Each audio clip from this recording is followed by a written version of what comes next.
Hi, I'm Jeremy Crosby. And I'm Nick Boucher. We're your hosts for the program that's all about your city, Talking Fitchburg. Every weekday, we pull together the news, events, and information you need to stay on top of what's happening in the city of Fitchburg. Find Talking Fitchburg on cable TV, Roku, Amazon Fire, Apple TV, and our live stream on the web. Plus, you can find all our headlines and stories on Facebook, YouTube, and our video on demand service. This is your city. Keep up with Talking Fitchburg and the issues affecting you and your neighbors. Want to know what's happening in your city? Get Notify Me messages from the City of Fitchburg. Visit fitchburgwi.gov on your computer or mobile device and select the big Notify Me button on the left. Enter your email and/or phone number, whichever is best for you to get notifications. Scroll down the list and select all the topics you're interested in to receive email or text messages about. You'll be notified every time one of your topics is updated. Sign up for Notify Me, one more way to keep up with your Fitchburg government.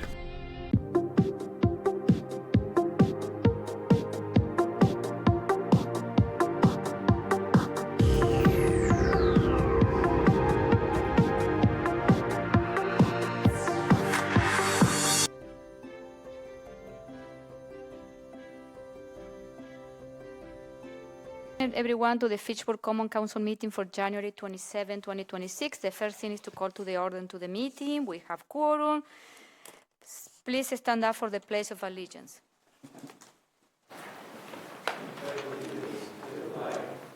Flag of the United States of America, to the republic for which it stands, one nation, under God, indivisible, with liberty and justice for all. Thank you.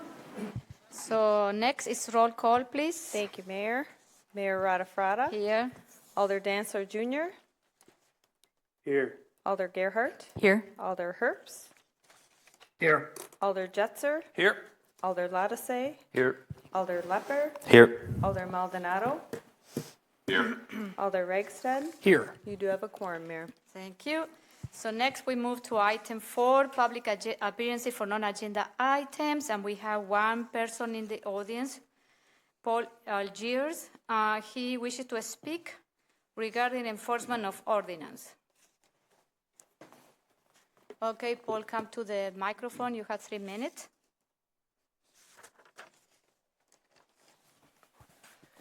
Hello.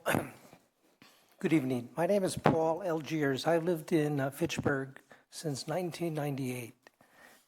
Shortly after I moved here, my neighborhood began to change, and I've been coming to the city for over 25 years now, asking the city for some assistance to enforce ordinances. I live at 2470 South Sayin, and the problem I've been experiencing for 25 years is the condition of the lot next to me. It's been an emotional bother to my family and myself, and recently we tried to sell our house, but at that time it wasn't economically good for us to sell because according to the realtors and offers we got, we were down 10 to 15% below market value. And what I'm asking are for the council to look at the ordinances. 70.93, storage of junk on the yard. 70.94, storage of automobiles in public view. 70.95, property must be free of debris. 70.96, enforcement by the city. 74.54, notice whenever the department head finds the premise constitutes chronic nuisance on the premises under this section, the department head shall provide a written notice of his determination of the premise, identify the records to the city assessor. Such a notice shall be delivered registered mail. It tells how to enforce it. Back in 2015, I came to the city. The city had an ordinance written to address the problem. That was Ordinance 74.92. It addressed the multiple vehicles, trailers in the property. It addressed inoperative vehicles, recreational vehicles, trailers, and anything that is used off premise. The numbers of these, and as of today, there are 7 trailers throughout the property, probably 6 vehicles, huge wood piles around the property. It's an eyesore, and it's devalues my property.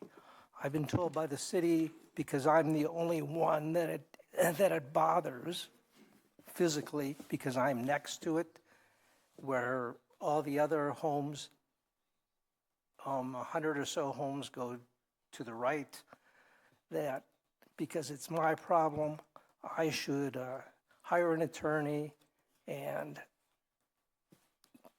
confront them directly. But we do have city ordinances. It says residential property. It does not indicate the difference between residential rural or residential urban services.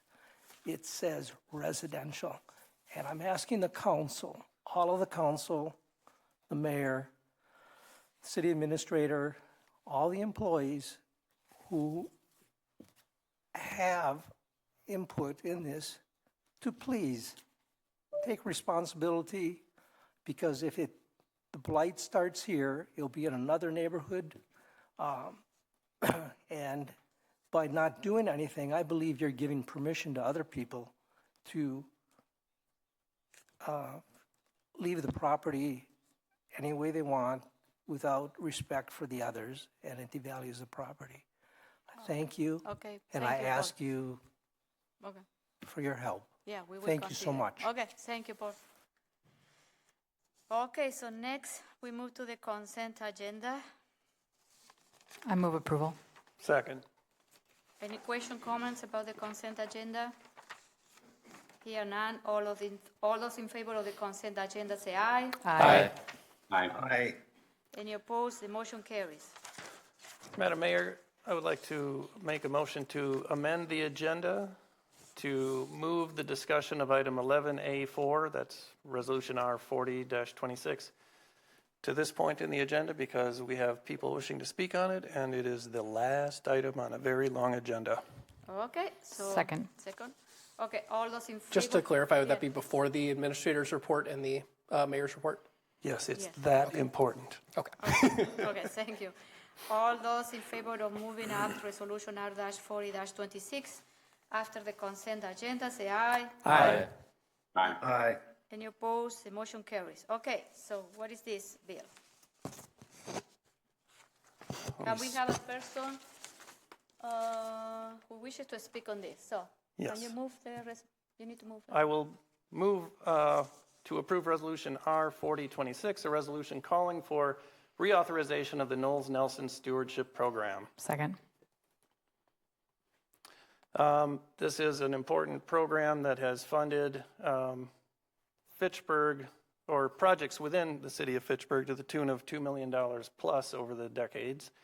And it is, land stewardship and recreational programs, and has brought many benefits to the city.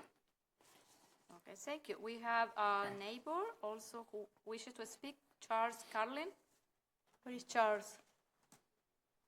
Oh, come into the microphone. Oh, Steve, you're gonna, okay.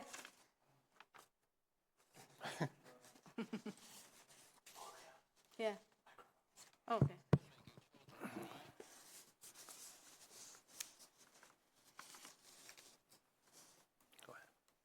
Oh, I'm going first, that's right. Yeah. Oh, hello. Thank you for listening to us. I am Steve Arnold, 2530 Targhee Street, and today I'm representing the Wisconsin Bike Fed. As chair of the Bike Fed's lobbying committee, I have been working on Nelson Knowles for 8 years, getting it reauthorized, and now it's getting ready to sunset. I appreciate the mayor and Alder Jetzer for bringing this forward. I think that it's a powerful statement when our elected leaders representing the whole city petition the legislature.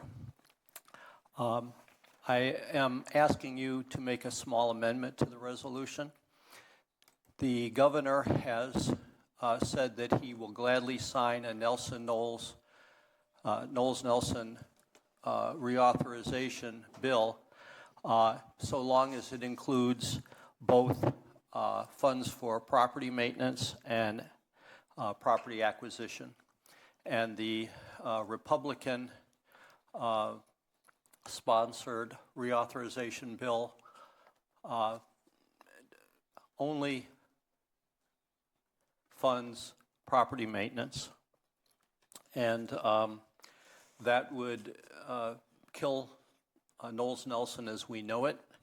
And so I would suggest that on the last full line of your, and I'll give this to the clerk in a second, before the words "a multi-year period," you add both property maintenance and acquisition over. So it would say, adequately fund the Knowles Nelson Stewardship Program for both property maintenance and acquisition over a multi-year period. And if the legislature does that, then the governor has pledged to sign it. And if they continue with the bill in its current form, the governor is likely to veto it. You? Go ahead, Charlie. Good evening, folks. My name is Charlie Carlin. I live at 2792 Endive Drive. I'm here as a citizen, but also representing Gathering Waters. We are Wisconsin's Alliance for Land Trusts, and we represent more than 40 nonprofit conservation organizations around the state dedicated to conserving natural lands for everyone in perpetuity. Here in Fitchburg, that's organizations like the Groundswell Conservancy and the work that they've done to protect the Swan Creek Farm over near Lacey and MM. I want to say thank you so much for considering this resolution tonight. The Knowles Nelson Stewardship Program is Wisconsin's flagship environmental conservation and outdoor recreation program. So for more than 30 years now, Knowles Nelson has provided funds to local governments like the city of Fitchburg, as well as nonprofit conservation organizations to protect environmentally sensitive lands and to build out outdoor recreation infrastructure. So those are things like the Cap City Trail, our bicycle infrastructure that allows us to get from Fitchburg to downtown, as well as the natural areas where we go play and spots that protect our water. If you all choose to approve this resolution this evening, you will be the 50th local government that I am aware of in the state calling on the legislature to, I think the technical term is get its act together and get this program funded again. Knowles Nelson is wildly popular with Wisconsin voters. We work with the Nature Conservancy to do polling every couple of years. The 2025 poll showed that 93% of Wisconsin voters, no matter their party affiliation, want to see the state continuing to invest in land and water conservation and supporting our outdoor recreation infrastructure. Unfortunately, the program has become a bit of a partisan issue within the state capitol, even though there's such a broad bipartisan commitment among all of us in the general public. As Steve mentioned, a bill recently made it through the Assembly that would eliminate land acquisition funding, pretty much ensuring that the governor would veto the bill and we would be left without a stewardship program. The Senate is negotiating a compromise right now, so you all waiting into the debate is very timely. We're likely to see a compromise if it's reached within the next couple of weeks. That's going to be a short-term fix, and we are going to be talking about this program again for the 2027 state budget. So your resolution can be an important statement as we look ahead to the next budget. Believe it or not, DNR is going to be working on that in just a few months this summer. So thank you very much for considering our comments. You all know how to get a hold of me. I would love to be a resource for you all on the program. Thank you. So any question, comments? I would like to amend the resolution as suggested by Steve Arnold. so that the now therefore be it resolved clause reads that we would reauthorize and adequately fund the Knowles Nelson Stewardship Program for both property maintenance and property acquisition for a multi-year period. Second. Okay. Any other comments, question? Here none. All those in favor of the amendment, say aye. Aye. Aye. And then, Can I make one comment? yes. Could I just request, this doesn't have to go on the resolution, but that the city clerk also forward a copy of this resolution to the Assembly and Senate leadership? I think it's important that we send things to people that don't agree with us as well as people that do, and so that they know how we stand. So if that could be done, I'd appreciate it. Okay, will do. So, Mayor? now, yes. Oh, another one. If it's the appropriate time, I'd like to also move another item up to the front because we have guests. Wait, Joe, we haven't finished with this yet, okay? Okay. 1 second.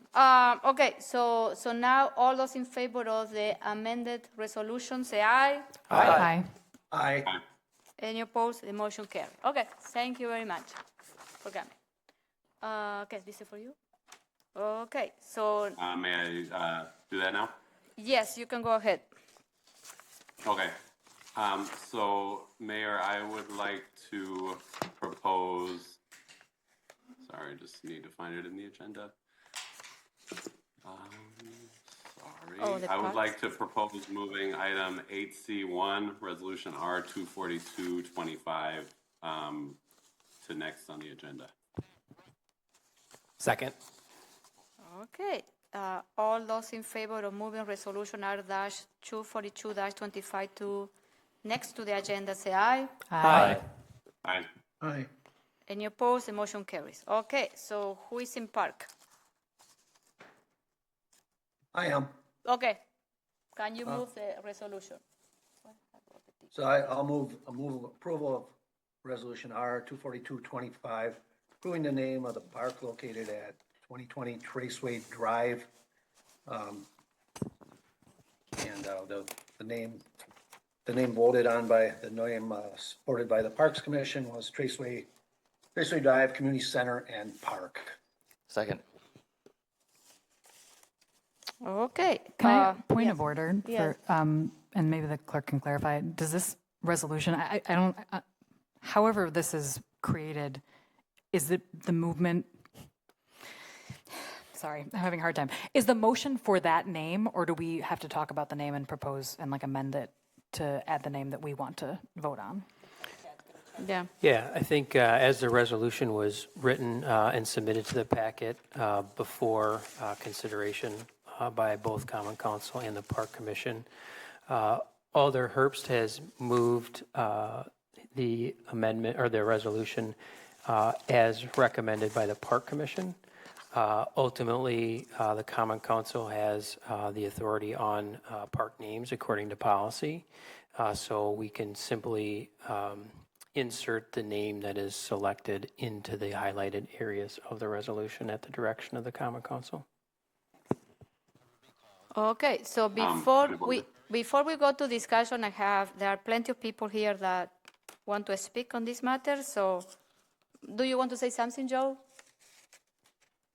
That was actually my question. Yeah. Whether we're getting to a public comment Yeah. first. So I'm gonna be calling some of the people who wishes to speak in favor or opposition of this of the name. So I'm gonna be calling first Christopher Peguero.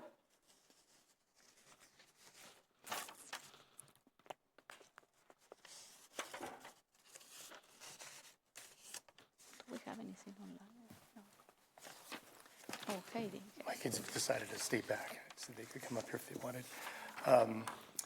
Good evening, Mayor and members of the City Council. Thank you for the opportunity to speak tonight. I'm here to ask you to support the name Hastahochi for the park currently known as the Hub in the Traceway Commons. This is an alternate to the name the Parks Committee is suggesting from a narrow approval. This is a moment for Fitchburg to turn our slated values into visible action. We often speak about equity, inclusion, and belonging. Tonight, we have a chance to live those values in a meaningful and lasting way. Hasahochi is a name gifted to us through deep engagement with the Ho-Chunk Nation. This was not a symbolic consultation. It was a relationship-based process rooted in listening, respect, and trust. The name comes directly from the nation and carries with it a cultural, historical, and spiritual meaning. Accepting this name honors that relationship and creates space to deepen it for years to come. This would be the only city of Fitchburg property carrying a Wisconsin indigenous name. That matters. Wisconsin has a long history of using indigenous words and place names, yet far too often that history excluded engagement with nations whose languages and cultures were being borrowed. Tonight, give us the opportunity to do better and set a standard for how respectful partnership should look. This is also an opportunity to bring our land acknowledgement to life. Land acknowledgements matter, but they must be followed by action. Naming this space Hasahochi makes our acknowledgement tangible. It shows that we are willing to move beyond words and into decisions that reflect our commitments. The name Hasahochi means a place to gather. That meaning is powerful. It reflects that what we want for this space to be for our entire community, a place to welcome, connection, learning, and shared belonging, a place where people come together across difference and build relationships. This name also supports the preservation of the Ho-Chunk language. Indigenous languages across the continent are disappearing. Language carries identity, history, worldview, and culture. When we lift up indigenous language in public spaces, it helps to sustain it. That is an act of respect, responsibility, and care. The alternate name under consideration does not carry the cultural weight or community significance. It does not reflect the deep engagement, cultural meaning, or lasting impact Hasahochi does. The name honors the indigenous people of the land, past, present, and sends a clear message to future generations that they belong here, that their culture matters, and that the presence is valued. Fitchburg has an opportunity tonight to lead with courage, integrity, and vision. Supporting Hasahochi strengthens our relationship with the Ho-Chunk Nation, expands cultural programming, deepens community understanding, and anchors our city and values in a lasting way. I respectfully urge you to seize this opportunity and support the name Hasahochi. Miigwech, thank you very much. Thank you, Chris. So next I will call Sue Easterday.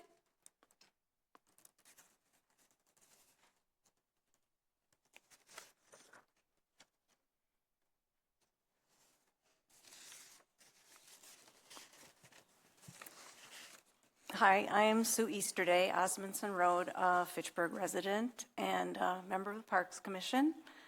At the Park Commission's October meeting and at our January meeting, the name Traceway Park and Community Center was chosen as its recommendation to be considered tonight. The Park Commission complied with Park Naming Resolution R-101-13 and the associated policy document.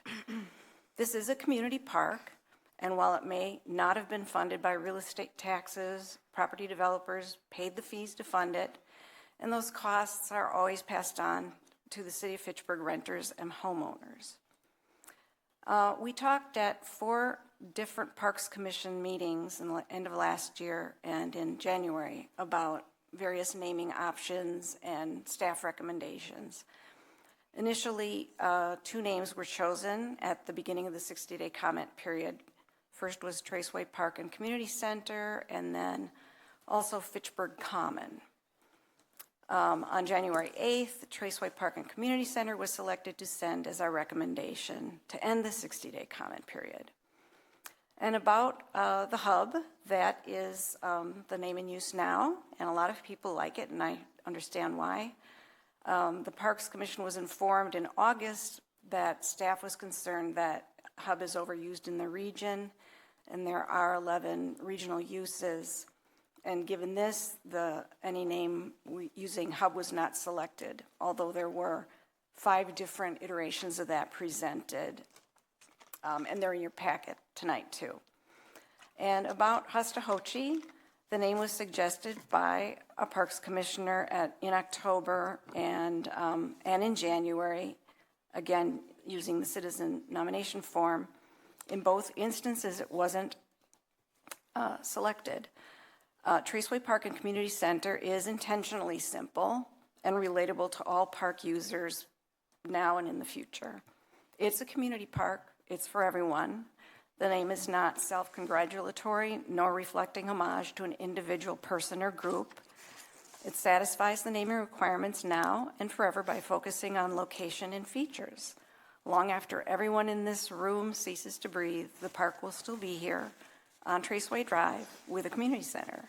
So I hope we'll all just kiss, meaning keep it simple, sweetie, and please affirm the recommended name. Thank you. Thank you, Sue. Okay, so Heidi Reynolds. Heidi, do you want to speak? Thank you, Mayor. Yeah. Okay, yes, thank you, Mayor. I'm Heidi Reynolds. I live at 5164 Anton Drive in Fitchburg, and I am also on the Park Commission.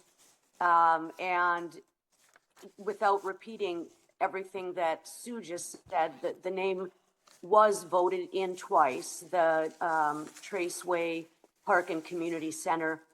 And with regards to equity and inclusivity, I can't think of anything more inclusive than having a park name that is simple and explanatory in terms of where it is. If a name is chosen that is somewhat ambiguous as to where the park is, it might be harder for people to find the park, which of course defeats the purpose. So I would encourage us to use a more descriptive term like the Traceway Park and Community Center, so that people who want to access the park are able to do so easily. And this also honors what the Park Commission has put through, not on just one, but two separate occasions. And I hope all of that will be taken into consideration with the final vote tonight. Thank you. Thank you, Heidi. So next, Ryan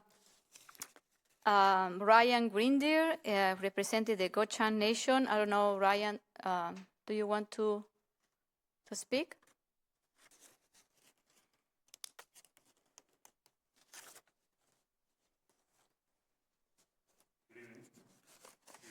Yeah, councilors. We were asked to bring forward a name that is descriptive of the place that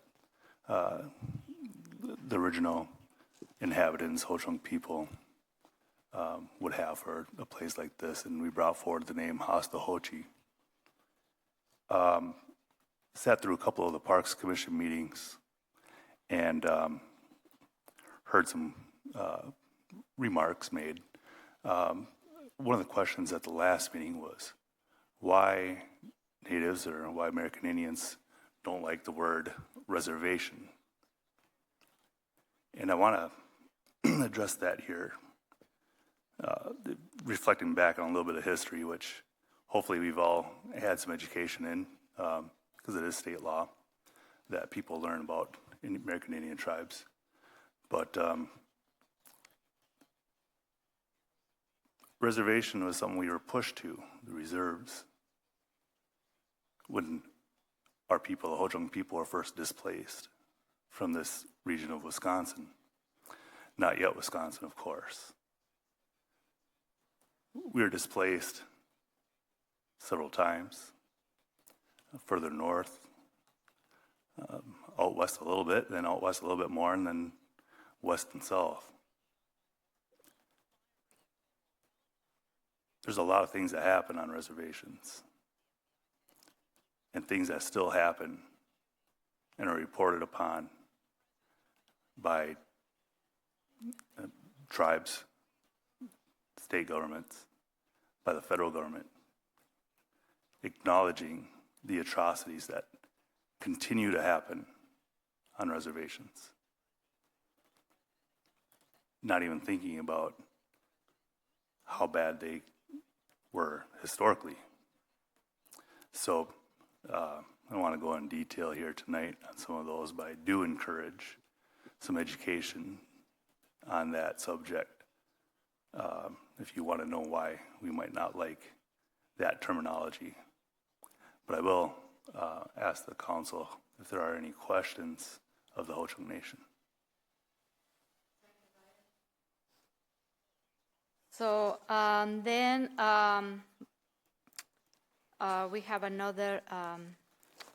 No questions? No question. We cannot ask you questions. We're not allowed to. Yeah.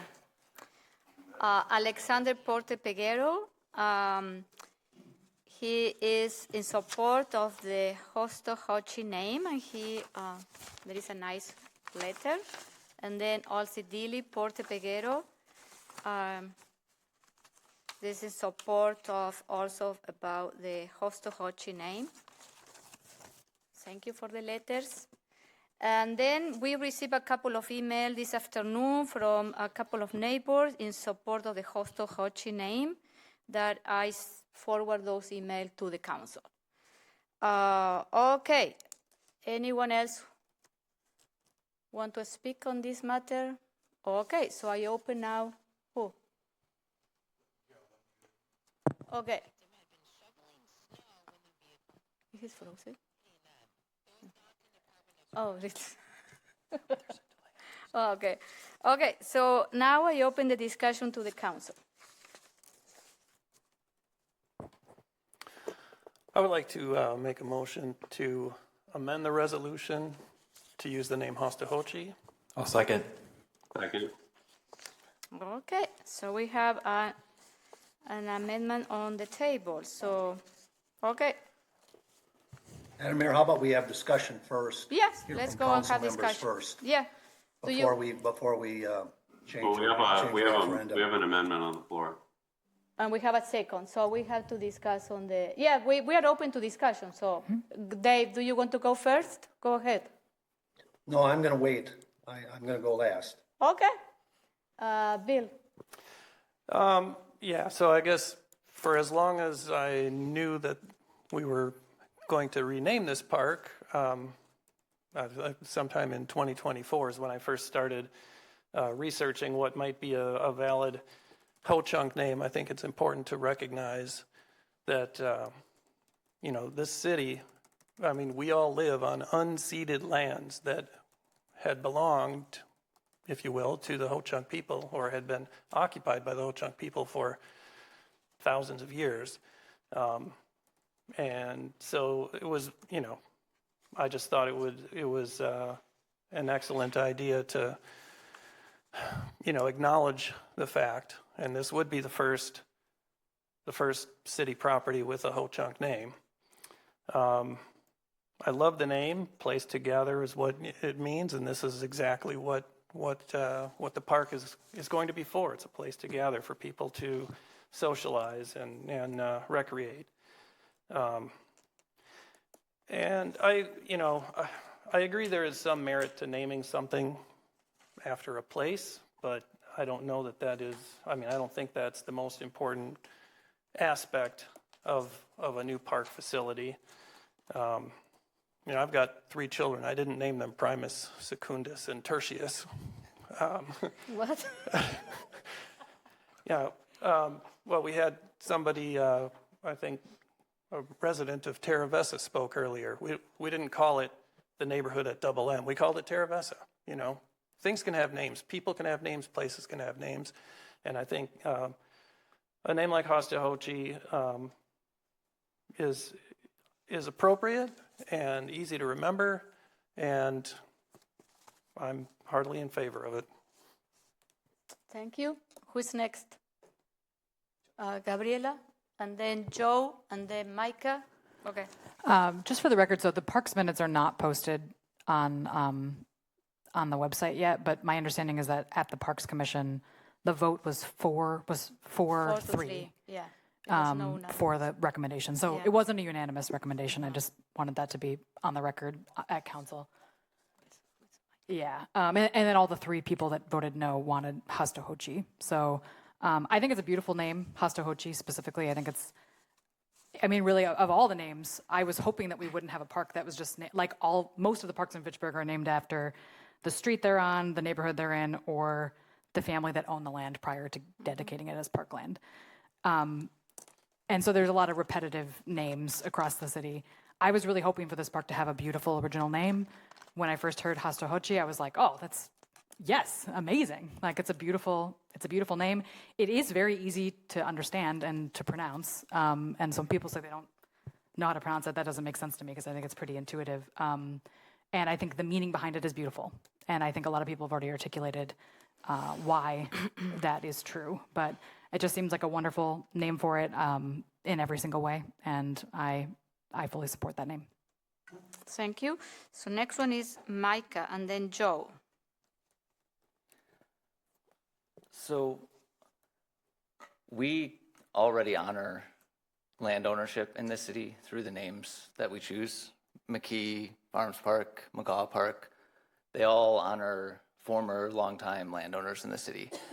And naming this community center Hastahochi does the exact same thing. It recognizes people who were on this land before the city existed and who are still here today. Names become familiar because we choose to use them. I have a lot of family and friends in Minneapolis, and they renamed Lake Calhoun a number of years ago to, I'm going to say this wrong, Bede Makaska, I believe. And people had similar concerns when that happened. And what happened was everybody learned how to say it, and everybody learned what it meant, and now they're all proud of it. And maybe they are proud of it, and they also learned a little something about their land and where it came from. So I'll just say a name. I also recognize the value of having a name that says where something is, but Traceway Community Center tells you where that place is. And Hastahochi tells you what it's for and who we are and what we're willing to honor within the city. So, I mean, I do respect the Parks Commission, and I want to say that I appreciate the work they do and, you know, the recommendation that they came forward with. But on this one, I think that the council should go in a different direction, and this is just an opportunity to acknowledge our history in the city. So that's what I'm going to be voting. Thank you. Next is Joe Maldonado. Sure. Okay. So just kind of not wanting to be repetitive, but I also want to add to the notion challenging that this is an unpronounceable name. It's pretty simple to pronounce, but we have indigenous names throughout our state, including the name of the state of Wisconsin, which is an Algonquin word. I'll just name a quick list of counties: Chippewa, Iowa, Kenosha, Kewaunee, Manitowoc, Menominee, Milwaukee, Oneida, Outagamie, Ozaukee, Sauk, Waukesha, Wapaka, Waushara, Winnebago, in addition to hundreds of municipalities and other places throughout the state that carry indigenous names. We're in indigenous land, point blank. And I want to thank Ryan for the time that he has spent. He did not have to. Christopher first invited him and I to meet on the site where our new park is being built. And I also know that, for example, the Dejo Paul, which is on UW-Madison's campus, I understand underwent a significant consulting process with the Ho-Chunk Nation as well. This is a sovereign nation. Its people are still here, as you can see in the audience. So I would equate him giving his time and the nation giving their time to dignitaries from any other nation that we have in the world, coming to spend time with and put thought into the development of a process. I think it is a name that represents what this park is here to do, which is bring people together. And I just want to not only thank you for being here, but also apologize for some of the, I would say, misinformed things that were said in some of the parks meetings that that you gave of your time to attend. So I encourage my fellow council members to support this name, Hastahochi.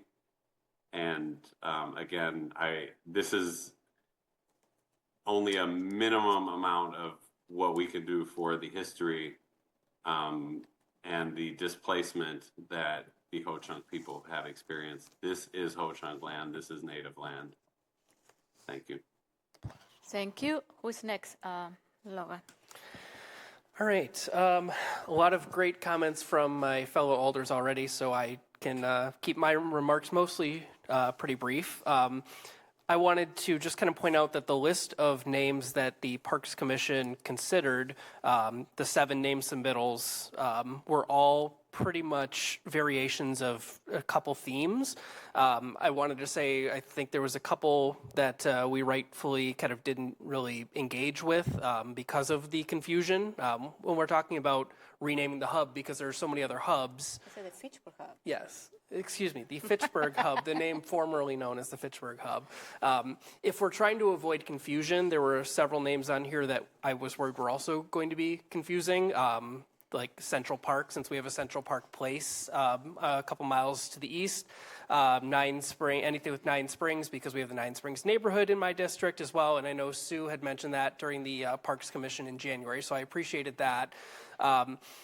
When we circle back to the kind of the remaining 3 names here, Traceway Commons, Traceway Park and Community Center, and Hostahochee, Traceway Park and Community Center, similarly, I have a little bit of a concern that there could be confusion since we have the community center next door to us in the same city complex. So would having 2 community centers be confusing to, I think folks in Fitchburg would probably figure it out. But if we're having events from outside of Fitchburg, I could see a distinct possibility where somebody says, go to the Fitchburg Community Center, and they end up at one building versus the other. So if our just kind of our base goal is to avoid confusion in a name, I think really the clear choice is Hostahochee. I also like of that name that there is an educational aspect to it. I believe Alder Lattice had mentioned that. Getting used to new names and pronouncing new names can be difficult. I also think that this is an opportunity to serve in an educational capacity in a way that we don't always get to do. I could see as we talk about a history wall or a community honoring wall here at City Hall, could we do something similar at this new facility with a button that you push to hear the pronunciation in that Ho-Chunk language to help keep that language alive, as we heard tonight, the spoken language, so we don't lose that history, and or a plaque or some other exhibit. Alder Maldonado mentioned Dejope Residence Hall. Quite familiar with that from my time on campus. And in that building, there's a beautiful canoe that was pulled out of the lake hanging up in the dining hall. So using the name was kind of a jumping off point to then become a broader living historical, I don't want to say museum, but just integrating art and history into a place. So I could see the name Hostahochee becoming a similar type of jumping off point for us to then go a step further and find ways to incorporate that history that may not necessarily always be told into a community space and provide some educational opportunities and opportunities to just get a sense of who was here long before we became a city and long before the 1830s. So I'll leave my comments there. Thank you. So who is next? Dave? I think you're last. Does anyone else go speak? No. Okay. All right. Well, unlike any of you, I grew up with Native Americans. It'd be irresponsible for me to assume that my life experiences with members of the Lake Superior bands of the Chippewa is directly relatable to those of you who have Ho-Chunk neighbors. But where I lived, we were bordered by 4 different bands of Lake Superior Chippewa. The Coudray to the west, the Lac de Flambeau to the south, or to the east, the Bad River to the north, and a little farther north, the Red Cliff, who resided along the shore of Lake Superior and on Madeline Island. Native Americans were my classmates, co-workers, lifelong friends. I competed in sports against many Native Americans. In the conferences of the school, over half of them had Native American names or mascots. we competed hard. I would tell you sometimes furiously.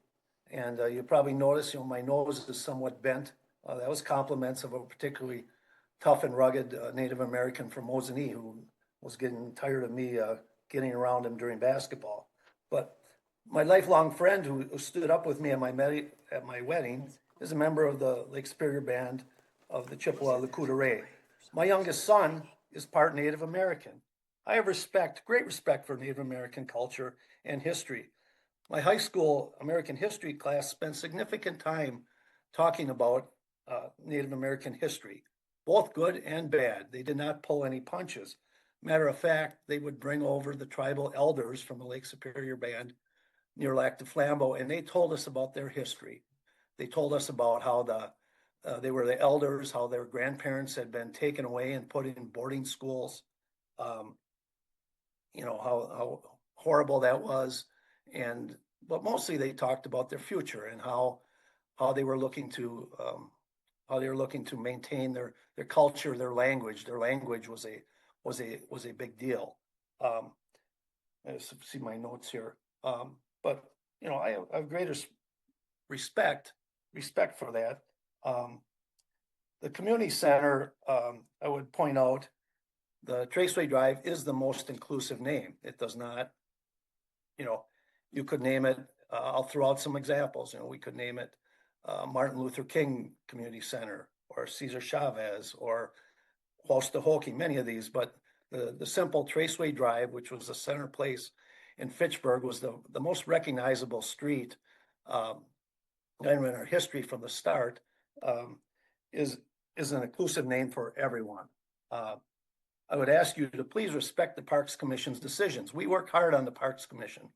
We're out gathering seeds in the fall, clearing brush. The four of us who voted yes, who the rest of you, are looking your noses down at, we work hard. We work hard on parks. We're visiting our parks. We're making recommendations. There isn't a month go by where we're not doing something. And I believe you should respect the park members. This was our charge to come up with this. We recognize that the Ho-Chunk, this was the area they lived. There's little archaeological evidence, though, in the city of Fitchburg. They were predominantly along the lakes and rivers. Anyone on the UW knows the burial mounds. Portage, the canal, Wisconsin Dells. This was an area that the Ho-Chunk, they lived, they hunted, they gathered, but there was not a lot of archaeological evidence like there was in the city of Madison. There will be many opportunities to name parks or streets after the Ho-Chunk. This is an urban park. Okay, this is an urban park. We're talking about the nature and the cultivation of the land and the preservation. And an urban park isn't the right place for that. We'll be having in the No Oaks area. There's a large treat area in the top that we have kind of eyed for a oak savanna. I think that would be a far better name. We have many parks coming. Let's see, what else did I have here? Like I say, it would be far more appropriate to name a natural area or another park than an urban community center. And there's few trees. It's in the middle of the city. I just would request, it seems like you got gathered together and decided, to kick the Parks Commission to the curb. We work hard. I polled many neighbors. As you know, if you've been in my neighborhood, you see me walking around. I asked many, many people, and there were very few that supported the Hostahoke. They understood. They thought that an inclusive name, simple name would be the best. So I guess that's all I had to say. I know you'll go home and tell everyone that Dave is a racist. It gets back to me. Don't worry, but I am not. Like I say, I have life experiences with Native Americans and great respect. But I don't feel this is the whole chunk name for this facility is appropriate. Okay, thank you. Anyone else want to say something? So what I want to say is that, I want to thank the Park Commission. I know I attended several of the meetings when you discussed the naming. I submitted a name. the Fitchburg Hub. But I want to say that, Park Commission recommended a name to the council. It's a recommendation. And one of the comments that you made, Dave, I think you have to be careful with your words, what you say, because you make an assumption here that everyone was working behind the scene, and this is not true. So at the majority of the time, this council accepts the recommendation of commission and committees. Sometimes the council, we disagree with some of the recommendation, and they have all the right to do that. So I want to make that statement clear. Okay, any other comments, question? Roll call on the amendment? Okay, they're asking for roll call, so we are doing roll call for the voting on the amendment. The amendment is to name the park Hostohochi. Thank you, Mayor. Alder Dancer Jr. Aye. Alder Gerhardt. Aye. Alder Herps. Nay. Alder Jetzer. Aye. Alder Latase. Aye. Alder Lepper. Aye. Alder Maldonado. Aye. Alder Regstead. Aye. Motion carried. 7-1. Okay, the motion carried. So next, we need to vote in the main motion. It is all those in favor of the amended resolution, say aye. Aye. Aye. Aye. Any opposed? Nay. We have a nay. The motion carries. Thank you. So, okay. So next, where we are? Administrator's report. I'll help you out. We're at the administrator's report. Good evening, everyone.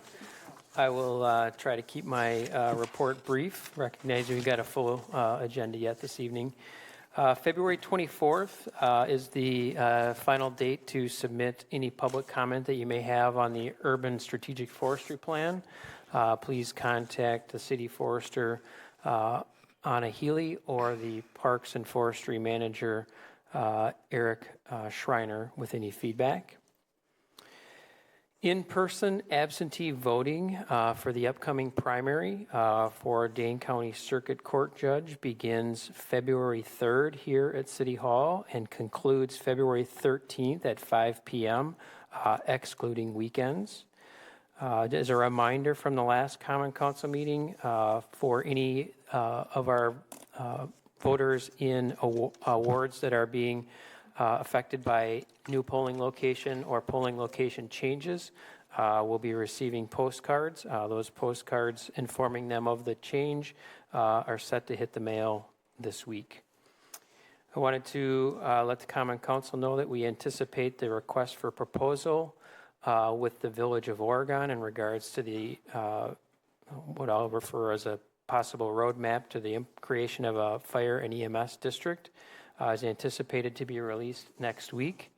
And I also want to inform the Common Council that at last night's City of Verona Common Council meeting, they passed a resolution that authorizes their staff and elected officials to participate in discussions associated with this conversation.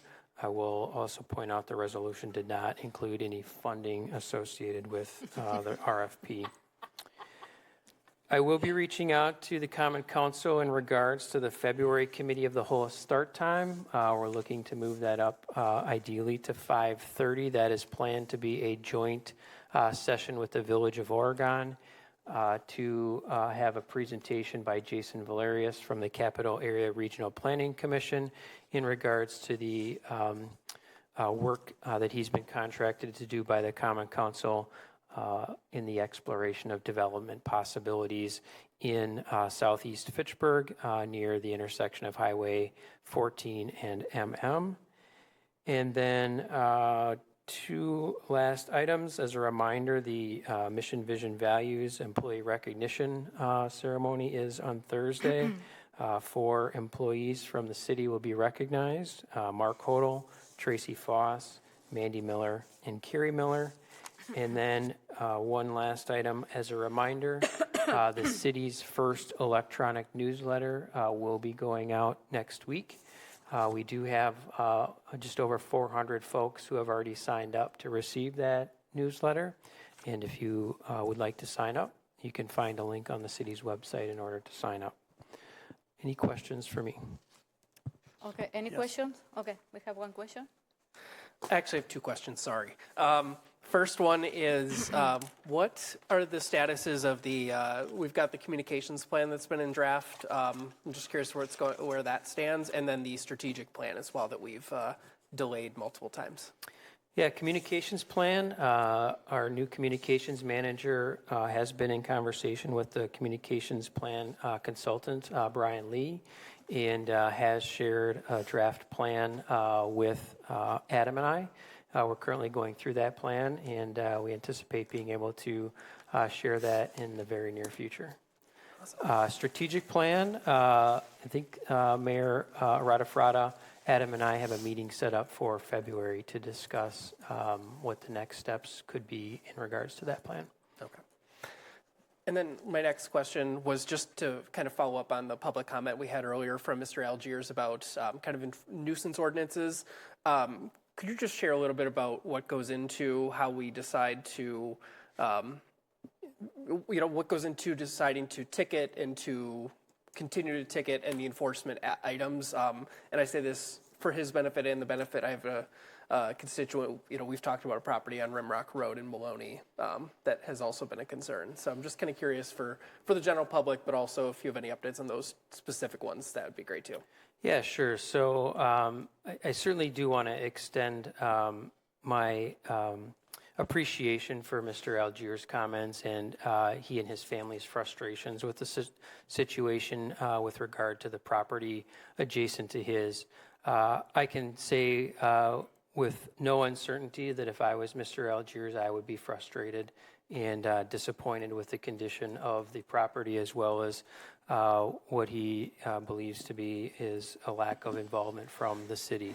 I will state that this is a problem, as Mr. Algiers himself noted, that has been going on for over 25 years. There's significant relational challenges between he and his neighbor. The city has periodically attempted to intervene, recognizing that its ability to resolve a 25-plus year challenge is probably not going to be all that successful.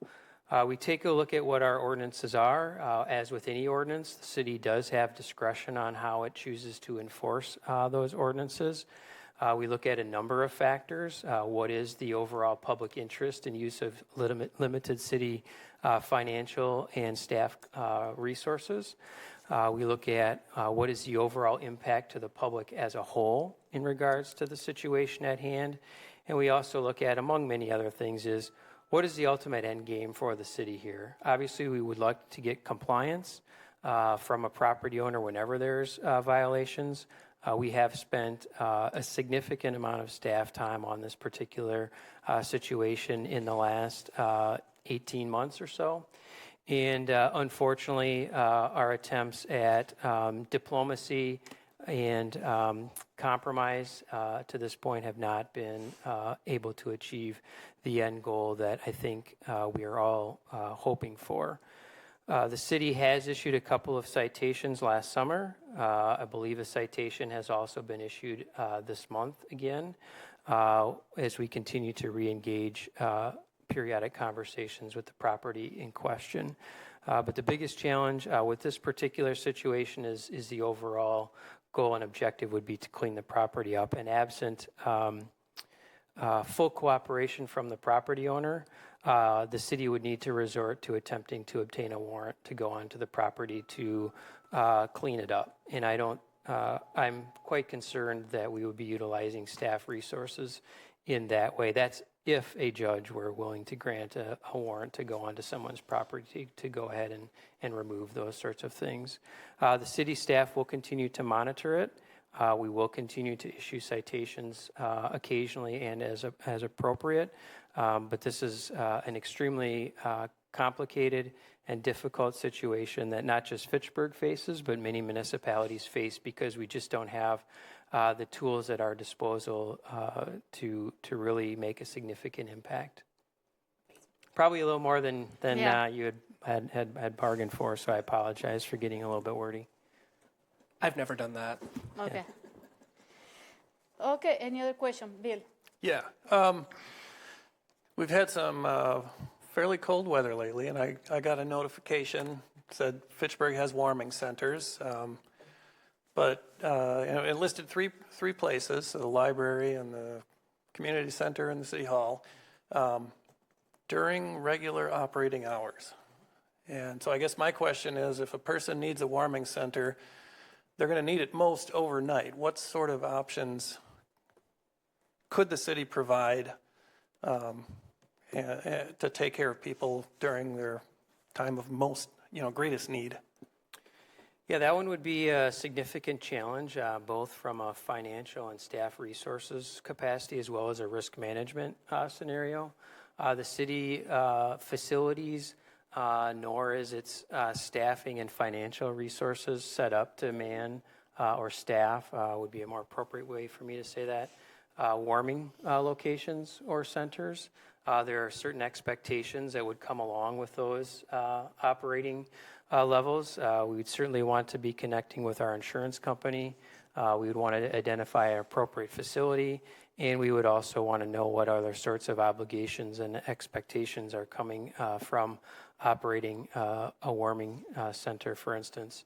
The City of Fitchburg property taxpayers do pay property taxes to Dane County.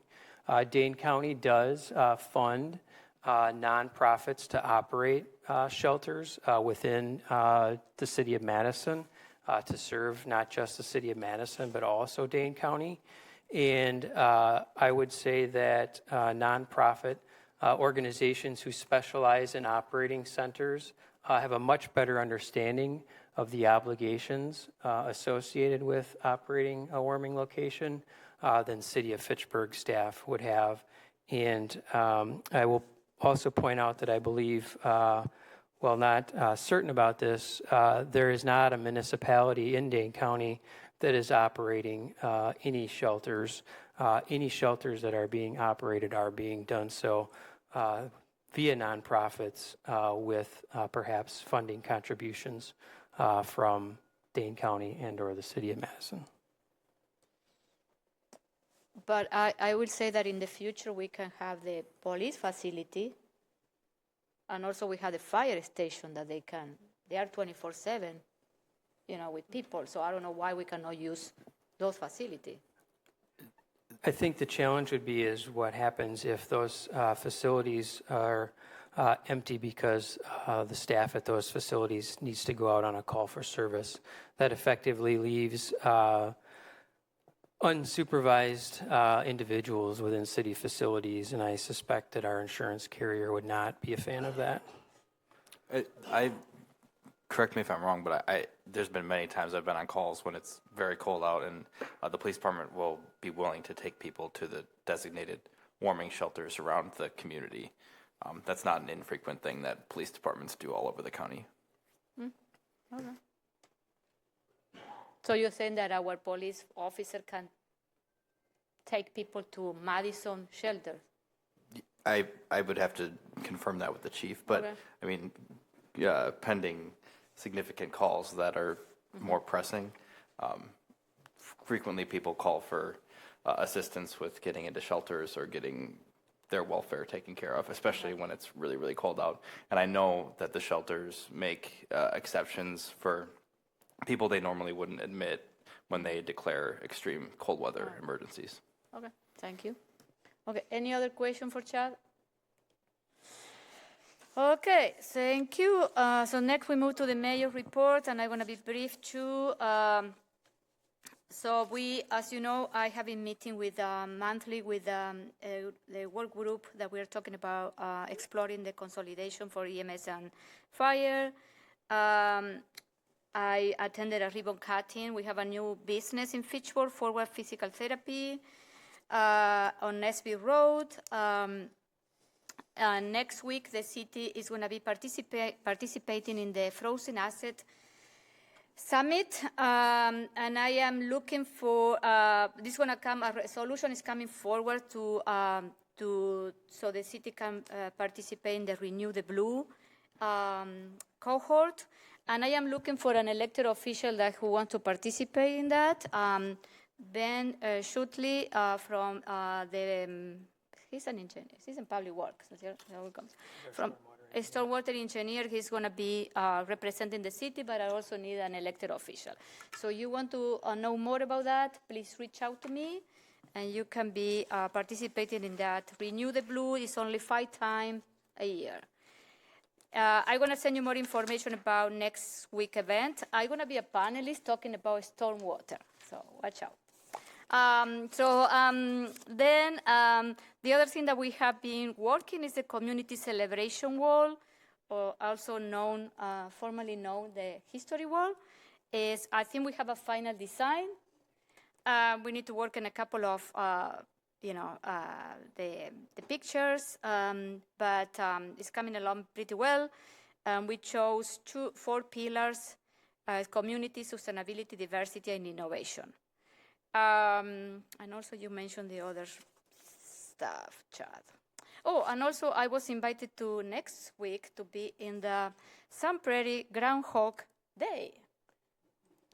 So. Watch your ears. Yeah, so. Okay, that's it for me. Any question for me? I'm going to be sweet and short this time. Nope? Okay, so next we move to commission and committees report, and we will start with the Plan Commission. Yeah, Mayor, I will start with the resolutions, and let me just pull it up real quick. Oh, I forgot to mention something, but I want to You can do go for an it. announcement.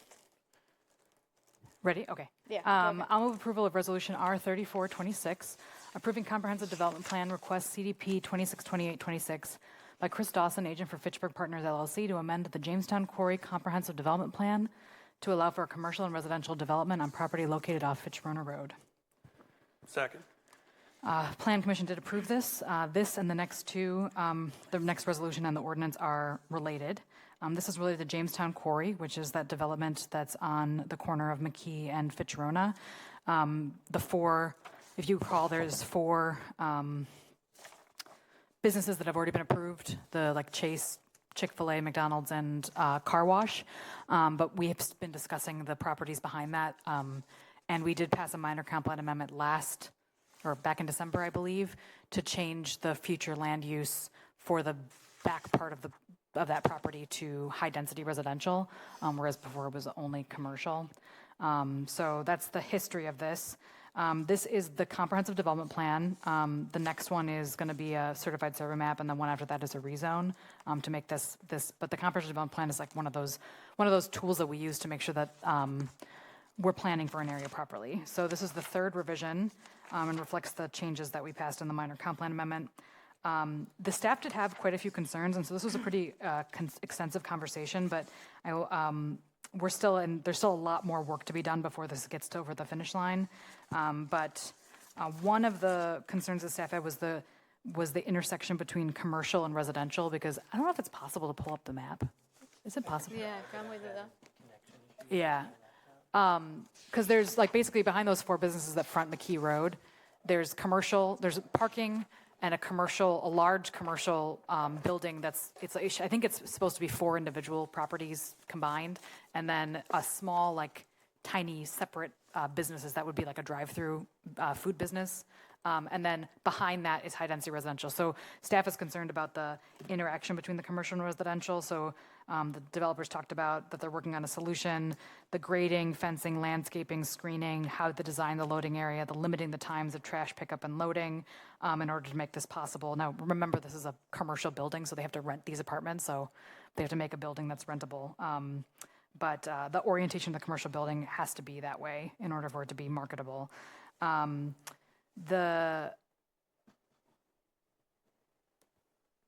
of the other concerns was Lot 3 is unconventional, but that would be the lot that is like the small lot that would serve a commercial business that was more of like a drive-through.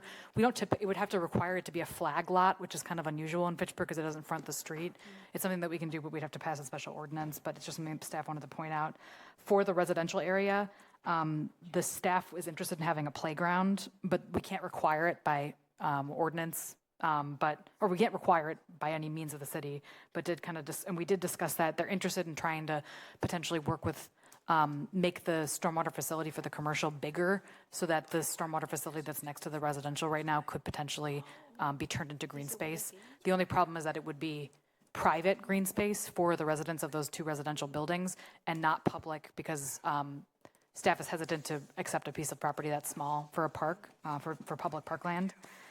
There was also the concern about the width and buffer and the screening for the separation between the back of the high-density residential and the what do you call it? The single family behind it. The minimum is 60 feet. The developer said that they're working on, they're hoping to do a 120-foot buffer, and then there will be a large berm, and then because of all the grading on the property, the high-density residential will be set quite a bit lower elevation-wise than the single-family homes behind it. So and then with the screening, it's not going to be like an apartment building that's 4 stories high right next to the single family. It's much more set down behind.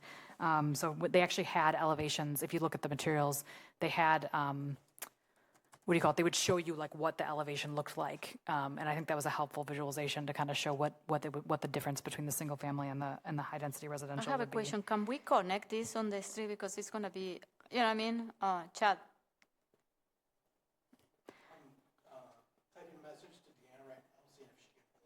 Yeah, okay, that would probably be the okay. easiest. And then a couple other notes. We talked about the parking lot. The parking lot has about 300, for the commercial lot specifically. The parking lot for the high-density residential is actually like the building that they're doing next to it, where it's the Texas wrap, where the parking is interior to the building, or most of the parking is interior to the building. But the parking lot for the commercial is about 300 spaces as it's designed now. They shared that the vendors that they're talking to want about 278 in order for it to be feasible for them to be tenants. We expressed our interest in potentially doing more with like landscape medians or with that difference between 300 and 278. So they said that they would take a look at that. We did ask about underground parking and if that was a possibility. There's so much earthwork already happening in this area, so much fill. And apparently there's been a lot of dumping of illegal fill on the site in the years that it's been vacant. So they said that the expense is just prohibitive. And if we wanted to do something like that, we'd have to pay for it through, we would have to offer incentives through like a TID or something. And then we talked a little bit about, yeah, anyway, that's a good summary. I can answer more questions if there's anything else, but we had quite an extensive discussion, but it was passed by the Plan Commission unanimously. Yeah, we have here Chris Dawson, who is here he represents Jeff Huntley, the developer, and he is here to answer questions. And also Corey Frank, also he's here to answer questions. I don't know, you want to say something since you are here? No? Okay, so you can come here because there are going to be some questions, for sure. Okay. So I open these 2 questions, comment. So I don't know, we have a lot of questions during our Plan Commission meeting, so you can watch the meeting. One of the things that I asked you, Jeff, it was, the phase 1 is still under construction, and how do we envision phase 2, when it's going to happen, and what is, because phase 1 is still, way behind. Way behind, yeah, you say it. Yeah, So- and part of the reason is we ran into some bad material that we didn't know was there, and it caused delays. There was some other reasoning, but it's way behind. And the original January 2026 openings for most of the users has now been moved to September, maybe late August. That's the plan. The retail center, we would expect to be opening in late summer of 2027. Okay, do we So have the a- Christmas season of 2027, which means we have to start Yeah. summer, late summer Okay. of this year. That's the plan. Yeah, because Chick-fil-A is supposed to be open right now. Yes, I You know. remember? I know. Yeah, and you keep in mind, we own those facilities, and they Yeah. pay us rent, so Yeah. we don't get rent until they open, so we're Yeah. not, it's been frustrating, Okay. yeah. Any question, Bill? Yeah, now that we've got the map up there, can somebody point out the flag lot? Because I'm not seeing it in this diagram. It's, If you look at the brown section of the future commercial, there is a building in the bottom left corner. It's very small, square. Oh, we're there, okay. That is the arrow's not quite on it. And you see, it's like a brown square that's the same color as the other commercial. That is the lot that would have to be a flag lot by, in order to be like legal. Because you have, every place has to front the street by ordinance. And that doesn't obviously front any public street. It fronts the private Jamestown Way. Just Jamestown Way. But that's a private street. It's not a public street. Okay, and then, so there's a lump on the upper right as well. That I fronts believe that's Fitzroy Road? Yeah, Just some this support is an old plan. Okay, Yeah, that one on the right's been removed. okay. So I was going to say then, as this diagram exists now, the large building wouldn't front the street either, would it? That would only front Jamestown Way, not the public Fitzroy Road. But I think the lot as an entirety does front the Fitzroy Road. I don't know. I could be wrong. I think it's about the lot shares frontage with the public road. Yeah, and part of the reason for that flag lot is that we had originally, in most of our developments, we'll make the inner streets public. And if that was a public street, we have the frontage and it qualifies. But because it's private, we have to have that McKee frontage, and that's where the flag comes in. I suppose just a kind of language explanation is the building might be oriented that the front of it is in one direction, but the ordinance in the survey and subdivision intent is just frontage along a road, not necessarily that the building has its front facing the road, I guess, if that helps explain that a bit. Okay, any other question, comments? Micah? So, in terms of, I understand the need for the parking. I thought it was funny, a plan that everyone was kept calling it a small boutique grocery store. I think we all know what we're talking about here. The store that shall not be named. But I mean, there have been rumors about that store for a long time, and I understand why you would need that much parking for that store. But if it's not that store, and it's like an Ulta and a Ross, then I guess, is the plan going to change, or is the expectation that there would be something different going on, or like, what is the timeline for kind of the... A is to come in with the 4 retailers that we have. Okay. And if all 4 don't come together, we would come back with a different plan at some point. All right. But we're, with you guys, we're going after one user in particular. And yes. We're giving it all we got. The one thing that would make everyone in the city happy. You're right. With us. Yes. And then, this is not specific to this, but it was a question that sparked in my mind when we were talking at Plan. Is there a general objection to commercial clients about putting apartments above commercial retail? And I guess, what is that objection when you would go to that, just in general, I guess? And the size, downtown Chicago and markets where there's 1 million people and the parking's not important and the conveniences aren't as important. But visibility, exposure, all those things factor in. And we've asked the question, certainly a benefit to us if we could do it.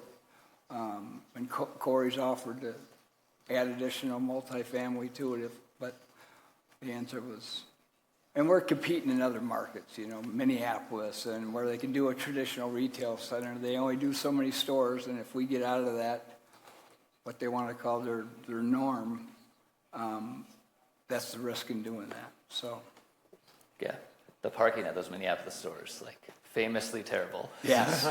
Yeah. Yes. So, Yeah, and with a new retail center, these are good users. Having a parking problem's a big problem. Thank you. Hence the other store that we're not talking about. Okay, any other question, comment for the people that are online?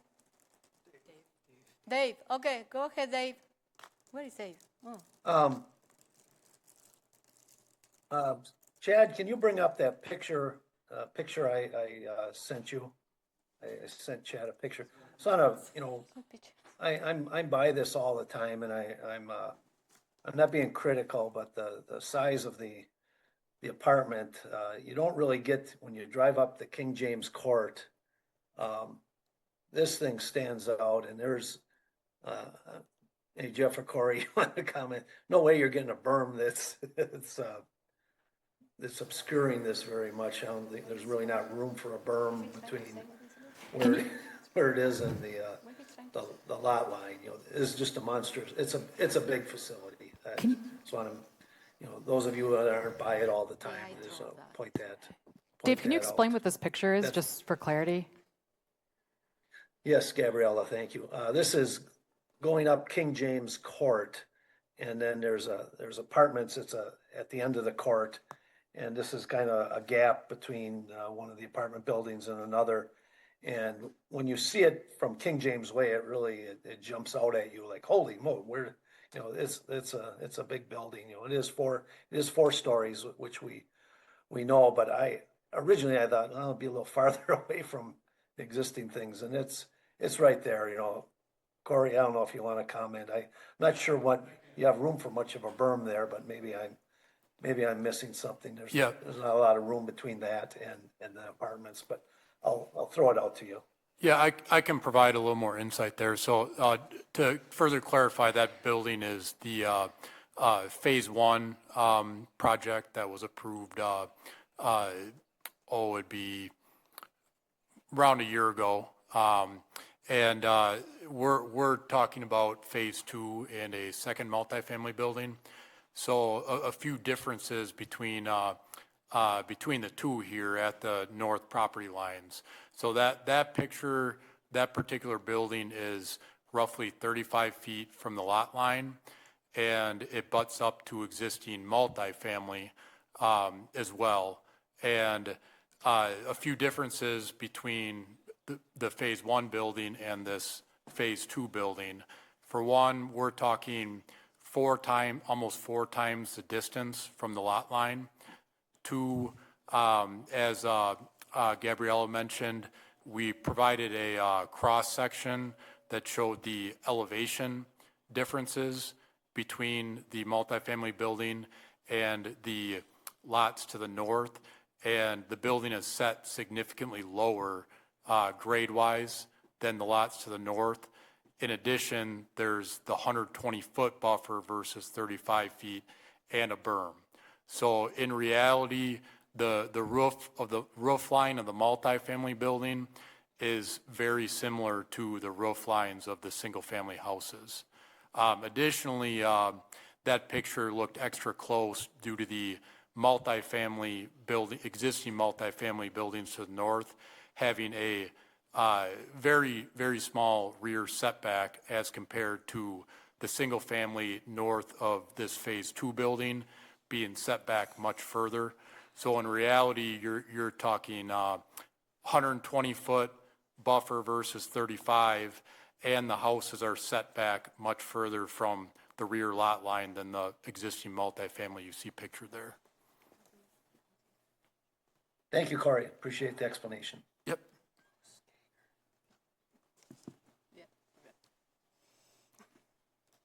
Okay, any other question, comments? Okay, so here none, all those in favor of resolution R-34-26, say aye. Aye. Aye. Any opposed, the motion carries. Before we move to your next one, I forgot to introduce, I'm sorry, this is my mistake. Sorry, guys. So I want to introduce the new career firefighter. I want them to introduce. This is something that I want to do so everyone knows. We have Clara Davor. She's a new career fighter full-time. Brock Bruce Carr, okay. And then now here we have Gary Christian, that he was promoted to lieutenant, and Lucas Hilbrand. So they also were promoted to full-time career firefighter. So I want to say congratulations. I don't know, you want to say some words to the council? We are. Yeah, so we can take a. We need a mic. You can go there, and then we can take a picture with you too, okay? Scott, I think there's a wireless next to you there. Oh, Sorry guys, you had to wait. But also, this is a learning experience for you. Yeah, so Clara and Brock are here tonight, so we're always happy when we see our interns come up and promote into the career firefighters. They did a great job in their interviews. They do a great job for us every day. Garrett and Lucas unfortunately couldn't be here tonight, but again, happy to see those folks come on board, and it's just showing a good job what we're doing with our intern program and producing great candidates. So congratulations. So let's take a picture with them. So I don't know, we have to use the phone.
Mayor, I'd like to move approval of Resolution R 3626, approving certified survey map request CS 263026 by Chris Dawson, agent for Fitchburg Partners LLC, to create 3 lots out of 1 existing lot on the property off Fitch-Rona Road.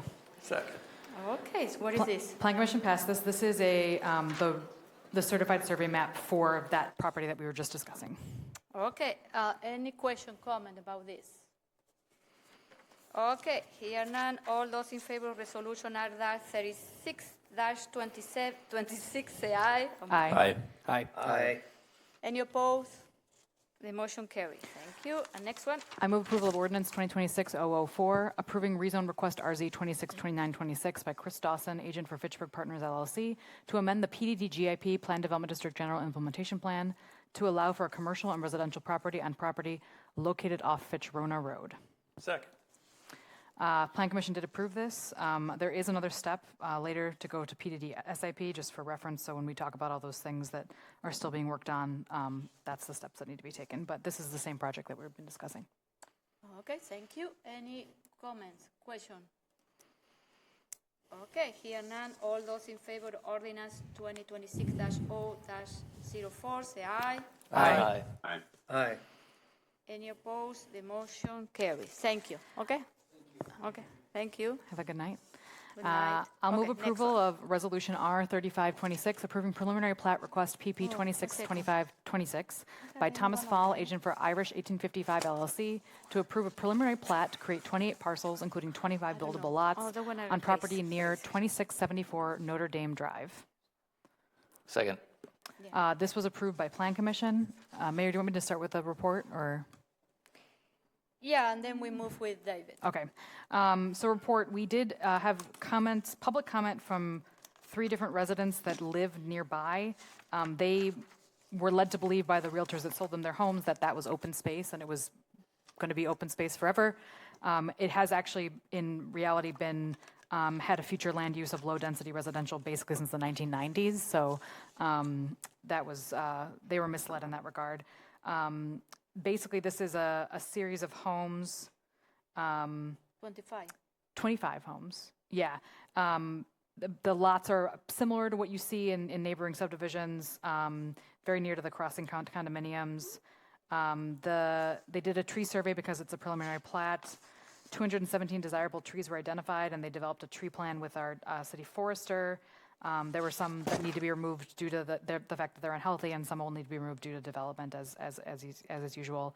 The city doesn't typically like to do cul-de-sacs, but this plan does include a cul-de-sac because it's the best option in terms of the layout and because of the stormwater facilities that are required. There are several different stormwater facilities on site. There's also going to be a multi-use path that connects to McGaw Park. They will opt to pay park fees, and we will see this again when it returns as a final plat. A couple other things in regards to stormwater. The residents also expressed concerns about stormwater. They did share some photographs of the regional pond that had kind of like overflown its boundaries, and our environmental engineer was there, and he shared that that's actually designed to do that. That's why it's meant to overflow as a stormwater. So he said it's behaving as intended. And when the regional stormwater was created, there would be assumed that there would be impervious area in this future development area. There are 3 bioretention basins planned in this little neighborhood. We actually have a local like McGaw plan that requires 100% of runoff to be maintained on site, which is actually well above state standards. So they have to meet that higher level of standard. And then the homes are estimated to be around 1,500 square feet. There was some discussion about traffic and how traffic would flow, but confidence that with 25 homes, it wouldn't be a significant traffic issue. Happy to answer any questions. Okay, thank you for the update. And then Dave Fahey, he's the developer. He wishes to speak in support or answer any question. Do you want to say anything else? No, thank you. She summed it up well. I'm a lifetime resident of Fitchburg too. So. Okay, any question, comments? We have staff. No, because she did a staff report. I said everything to you. So who start first? Jake, Logan, and Bill. And then if you have any additional question, technical question, Diana is here, okay? Okay. So Jake. This is just maybe because I'm still learning, but I saw the neighborhood plan says that it has to have a minimum density of 5 units per acre. I saw that this plan is 2.5 units per acre. Is that right? Deanna?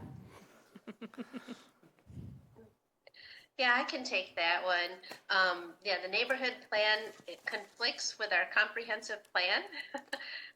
That does happen sometimes. In this case, the Plan Commission and Council does have the discretion. Staff believes that this is an appropriate level of density that is similar to what the development is to the west and to the south. Thank you. Logan. All right. I can just add a little bit to the public comment side of things. I was able to go to the neighborhood meeting that Mr. Fahey held back in, was it mid-December? I want to say early December? Yeah, okay. mid-December. The time all blurs together around this time of year. There were a couple dozen folks in attendance there from within the immediate kind of the Waterford Glen, Fahey Fields, and the crossing. So there was some representation from kind of all 3 of the established communities around it. The biggest concerns that I recall, the biggest one that Alder Gerhardt mentioned was some of the discrepancies between what some folks were told about future land use and what the comprehensive plan, the neighborhood plan, and many other plans have said since 1995 or so. And I don't have a great remedy or antidote for that one. There were some concerns about traffic flow coming through on Notre Dame Drive, especially from the crossing, because their only way in and out of that condo community is through Notre Dame Drive, and it's a very close driveway to Lacey Road.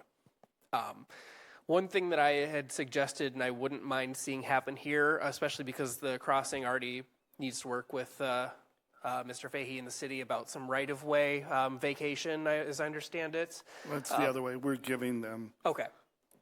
Good to know. I'm getting my facts straight here. And I guess I would follow up with one comment that was made at the Plan Commission. When on Fahey Fields, there's covenants that you have to sign, and we disclosed that this would be developed within those covenants. So, I mean, no one that was associated with Fahey Fields ever communicated to any future resident that it would not be developed. Yeah. Yep. And I appreciate that. And I also want to just say I don't want to ascribe blame or any fault because I have no way of knowing who's at fault here. Clearly, different people have heard different things. But certainly, I think if and as we update our comp plan, hopefully we can forward it on to the local real estate community and say, if you're selling a house in Fitchburg, here's what to expect, so that everyone is on the same page and we have the same factual basis.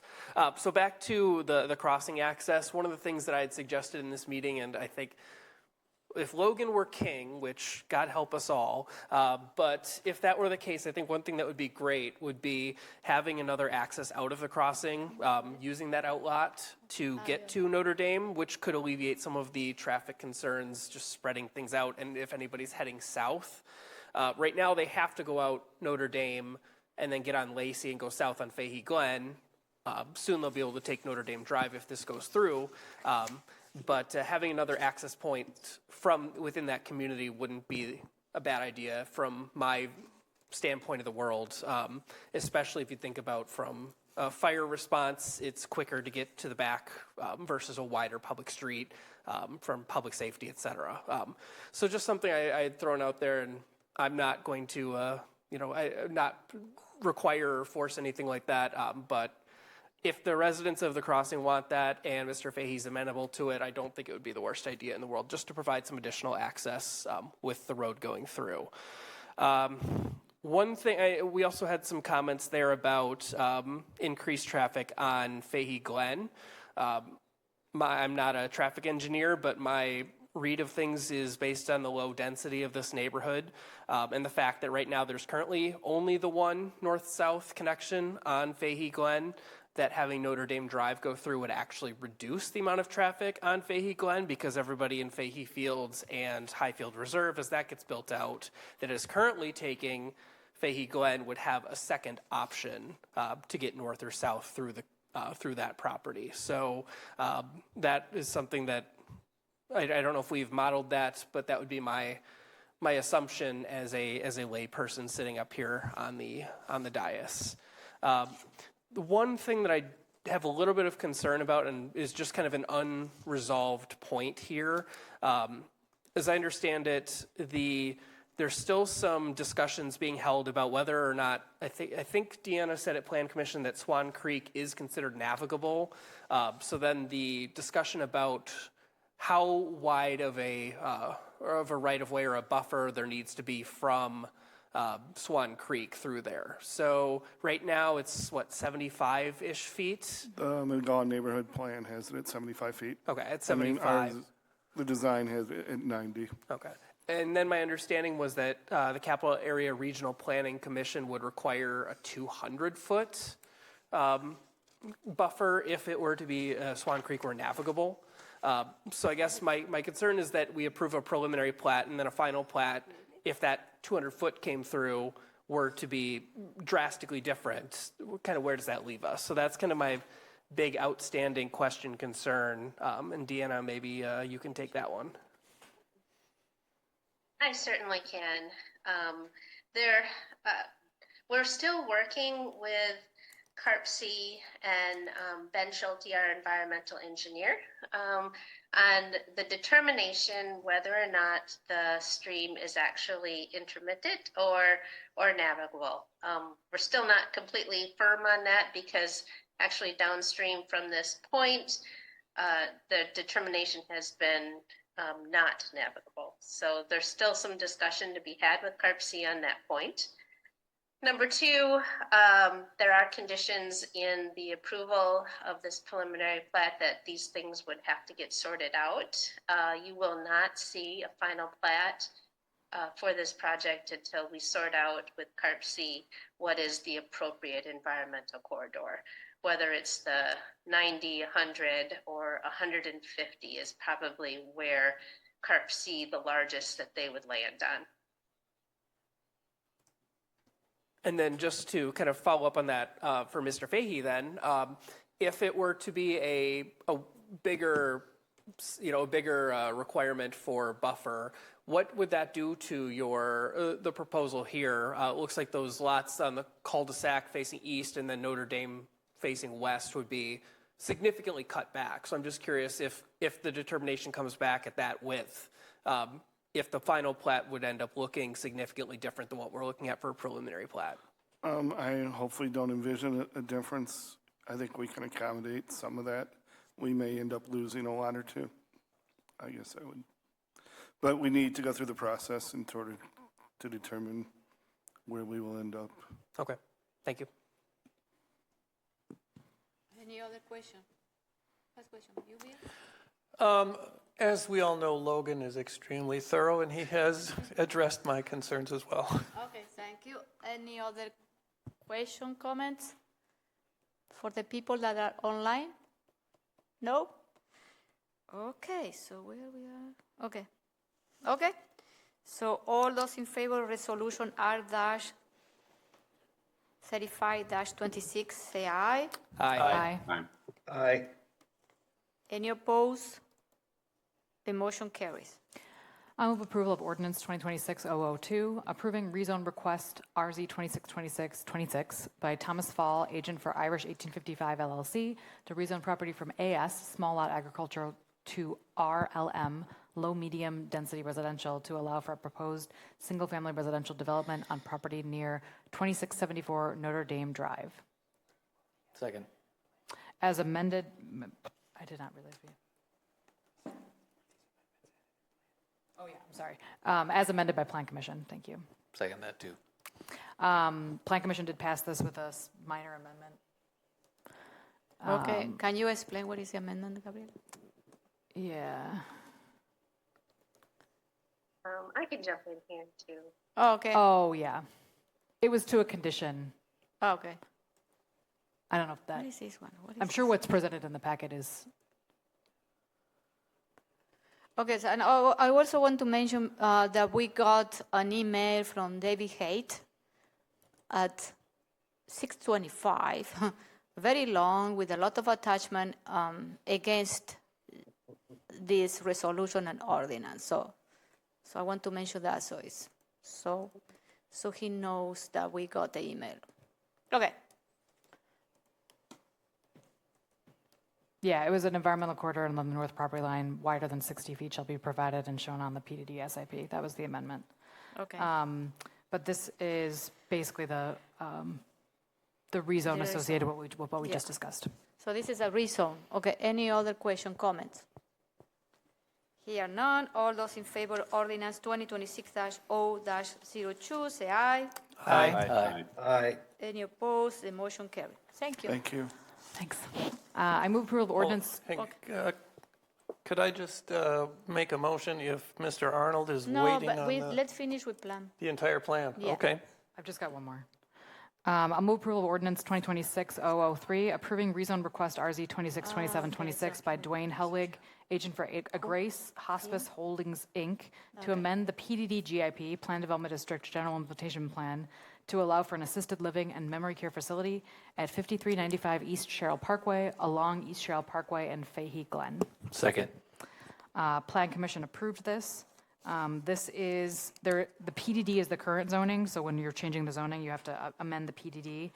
This is amended because of that memory care facility that we talked about at the last meeting, or 2 meetings ago, I think. They're basically removing some of the hospice rooms, adding a dementia village, which is a new model for dementia care, and some staff apartments. I believe 8 staff apartments are also included in the redesign. They are going to need to remove some trees as a result of this redesign. The next step after this would be a PDD SIP, a certified survey map, and an architectural design review that ADR would not come to council for reference. And then they plan to start May 2026, and the first phase they anticipate will be coming will take 3 months, and then which I believe is where they're going to get rid of the rooms that are currently existing. And then they plan to complete this in August to fall of 2027. Thank you. We have online Dwayne Helwig and Ben Meneker, who represent Grace. So, Dwayne, do you want to add anything else to this project? No, thank you for asking, though, and we're just available for questions. Okay, thank you. Okay, we have a first question. Micah. Yeah, hi. I mean, I love this idea of the Dementia Village. I would like to have a little more information about the impact of removing the hospice beds from the area. I know there's a deficit of all things senior care, but I know that there's a deficit of hospice beds too. And so I'm just wondering I'd just like to know more about why you currently have capacity in hospice beds when I hear there's such a waiting list and deficit of beds. And then can you just talk a little bit about the impact that removing those beds would be kind of in your network and in the area as a whole? Yeah, as I understand, they do not have the demand for hospice beds.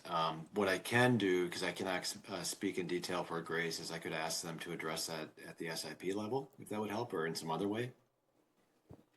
Sure.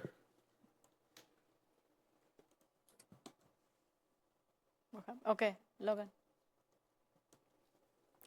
I don't actually have a question on this one, but I hope you'll indulge me for just a quick story of why I think this is such an incredible project and why this model is so exhilarating. And I'm already getting emotional, so I hope you'll bear with me.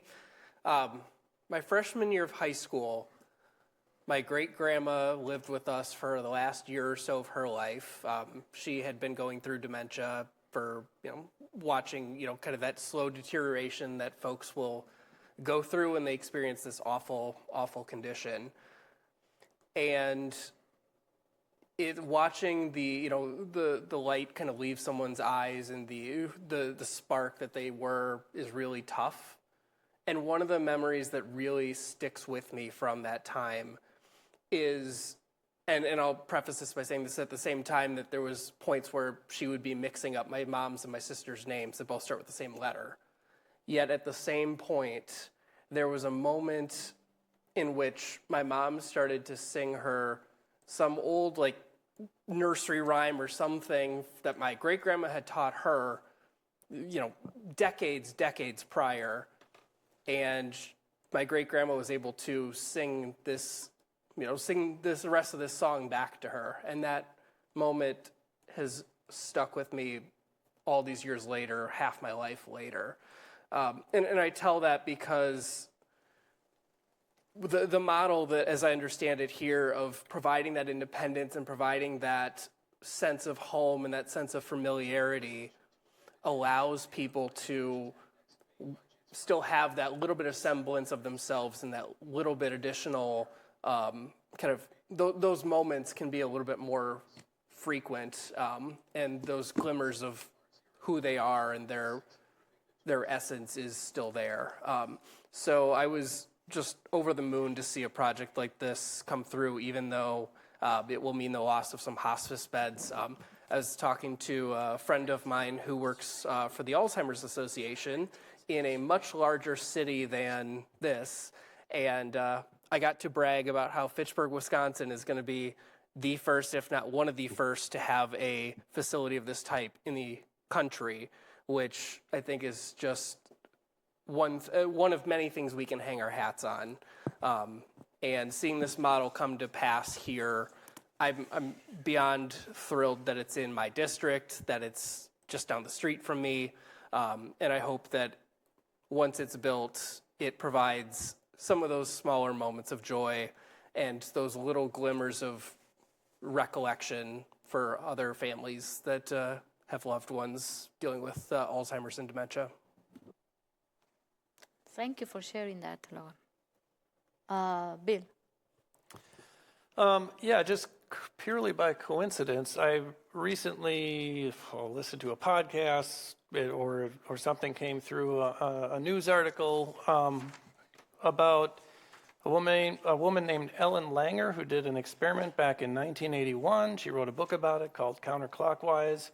They put 7 men into homes that were made to look like it was still 1959, a couple decades prior. They took away all the mirrors so they couldn't see their faces, and so over time they started acting like it was 20 years earlier, and their physical and mental health improved. I'm wondering if either gentleman is familiar with that, and is that something that happens at this dementia village, or was this just a fake news piece? It's so interesting you bring that up. We've actually been not debating but discussing the use of mirrors in the dementia village for that very reason. So that's real data right there. Interesting. Okay, good to know. Okay, any other question, comments? Okay, here none. All those in favor of ordinance 2026-0-03, say aye. Aye. Aye. Aye. Any opposed? The motion carries. Okay, thank you. Thank you. Thank you all. Okay, so anything else that you want to add for the Plan Commission? Nothing else to add. Okay. So I will go ahead and move to amend the agenda to bring item 8J1, 8J.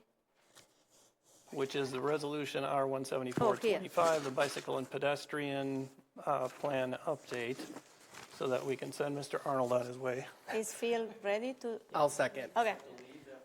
Who second this? Logan. Logan? Okay, And Logan. Bill, just to your point, are we also moving the Bike and Ped Commission report with that? No. So all those in favor of moving up the resolution R-174-25, Okay. say aye. Aye. Aye. The motion Aye. carry. Okay, so, okay, Bill, who's doing that? Joe, isn't it? Yes. Correct. It's in the Bicycle and Pedestrian Commission. Yes, give me 1 second. I want to pull up the agenda here. Sorry. All right. Sorry for the delays, friends.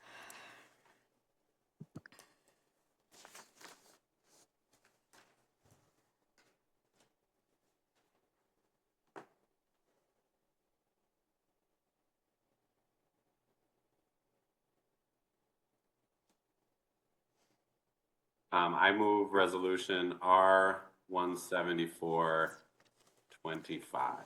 Second. This would be the approval of the City of Fitchburg Bicycle and Pedestrian Plan 2025 update. Did the Bike and Pedestrian Commission approve this? Yes. Community and Equity Committee?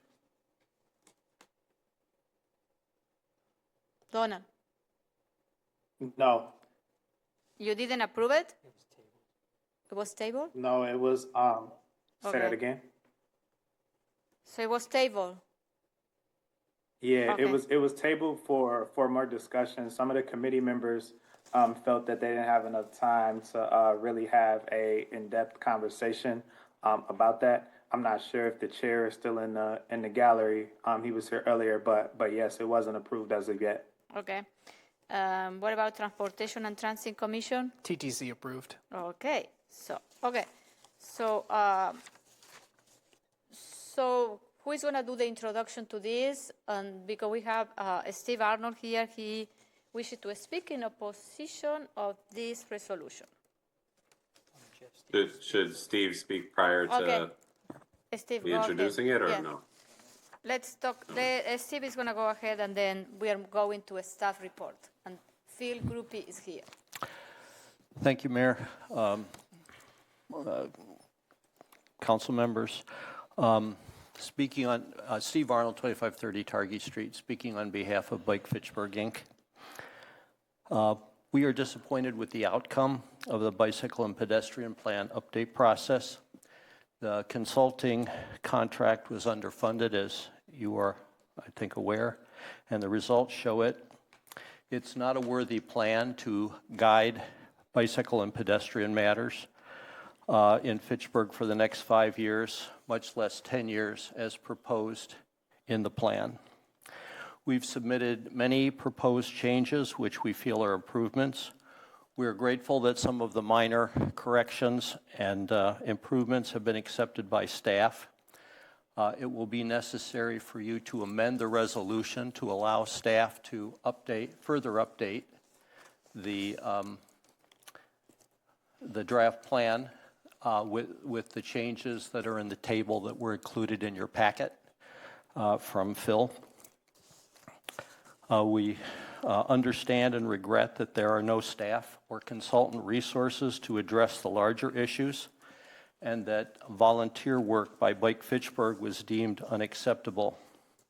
We feel that the two most important unaddressed issues are errors and ambiguities in the network maps and the use of photos we donated but without captions.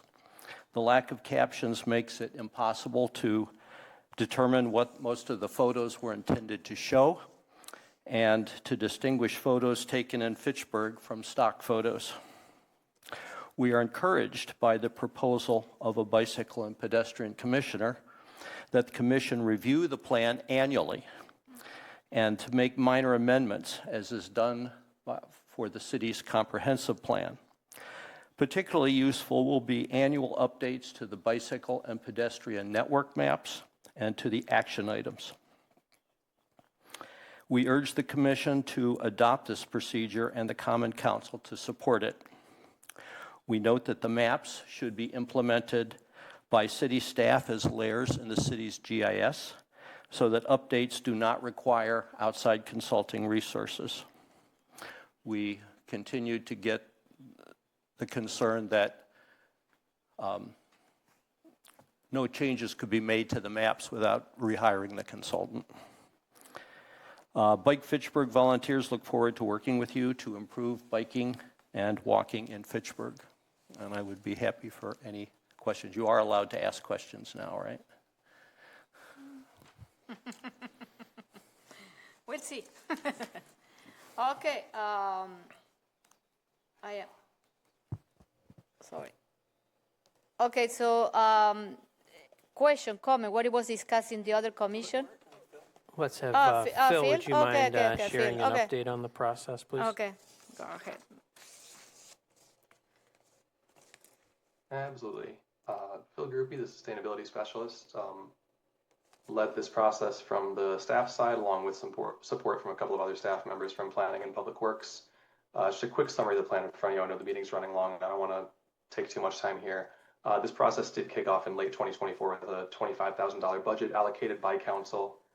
Staff selected MSA Professional Services as our consultant and a working team consisting of a few staff members plus MSA plus members of the Bicycle and Pedestrian Commission and 2 members of Bike Fitchburg. Spent much of the next year working through the updates to the 2017 version of the plan, making revisions, content additions. The plan you have in front of you is the product of that year of work.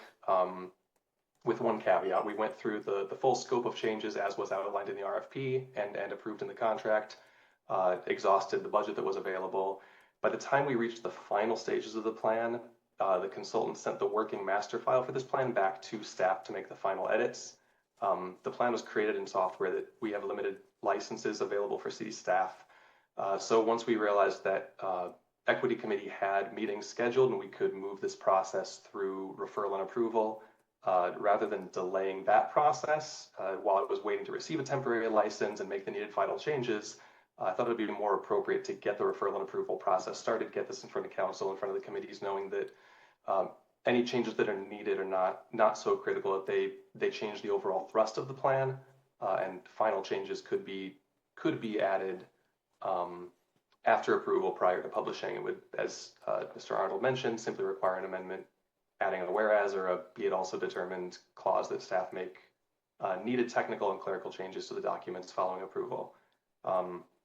As you see with the spreadsheet that's included in the packet, staff did spend a good amount of time deliberating the requested edits and changes and came to the conclusions that you see in that document. About a third of those changes were critical to make or minor to medium improvements, but relatively easy to do without extending this process by several months further. We didn't we tried not to leave anything out in kind of the no change or not recommended bucket that we felt was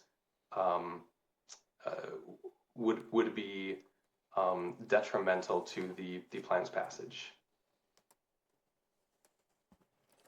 Okay, thank you. Question and comments about this? I know I am looking at the plan, and yes, the picture need to have the caption, you know what I mean? Because I want to know if I am looking at this plan, you know, what is that picture about? I agree that we need to add that. Huh? Can you, yeah, I want to, Phil, can you add the caption on the pictures? Yes, we can do that. Okay. I know that Bike Fitchburg had also requested credits on the photos they submitted. Okay. I know that that's included in the breakdown of changes to be included. Captions certainly could be where appropriate. Okay. So we have a couple of questions. So first we're going to go with Joe Maldonado and then with Donald. Donald, yeah. Joe, go ahead. So in the Bike and Pedal Commission discussion, we had discussed this at this past meeting along with the previous one. One of the things that the commission acknowledged is that this should be a document that we continue to review annually. I'll note that the previous chair, Mark Hamilton, actually started to do that, to take aside at the time by committee meetings to go through kind of piece by piece in the plan and have members analyze it. So that's kind of in the spirit of what Steve was mentioning, is that we should continue to do that as a commission. So you're recommending that we should update the picture and the maps annually? Well, the maps. The pictures and the maps is not what I'm referring to in this comment. Yes, we should definitely update the pictures and the captions, but no, the priorities themselves. So as we are looking at the plan as a commission, we should, you know, periodically review items in the commission and add addendum as, you know, our city changes, as policies and laws around, you know, safety, particularly our discussion that we had last year around e-bicycles. You know, these are the types of things that our commission is passionate and invested in, and it's something that we should continue to do. No, I agree with you 100%, because if we are doing these plans and there are some deliverable and then we don't follow, you know what I mean? What is the purpose of doing this? So we need to, you know, to look at what are the action items for 2026, 27, and then revise those periodically. Donald, please go ahead. I was just going to say, in addition to what Alder Maldonado said and Steve's comments as well, I do agree with those. Since we didn't get an approval from the Equity Committee as of yet, procedurally, where does that leave us? Can this be at least tabled to vote on before we have an action tonight and they get a chance to look at this, or what position does that put us in? So my question is, it is going back to equity and then you have more recommendations, you know, and then it's going to come back to what type of recommendation. They're going to be substantial, minor, edits, you know what I mean? And I want to tell you something. The draft of this plan was finished in March 2025, okay? Because this is what I got, the draft. Okay. And then if we have spent the whole summer and fall, you know what I mean? And then, you know, I think we already have enough time to go through this plan. I think it didn't move through commission for revision. This is another topic. But I think, you know, I don't know how much more we can delay this plan. You know what I mean? I don't know. But I'm not suggesting that it necessarily had to be delayed. I'm just saying, like, if a committee it was sent to didn't review it, then I mean, as a person like on that committee, I guess at this point, like if I voted no, it would be for that reason because those individuals didn't have the opportunity to. So I just wanted to state that there and ask procedurally what can be done so that didn't happen. Yeah, it's going to be up to this council what to do. Okay, Logan. Yeah, one question, and then I'll share one insight from TTC.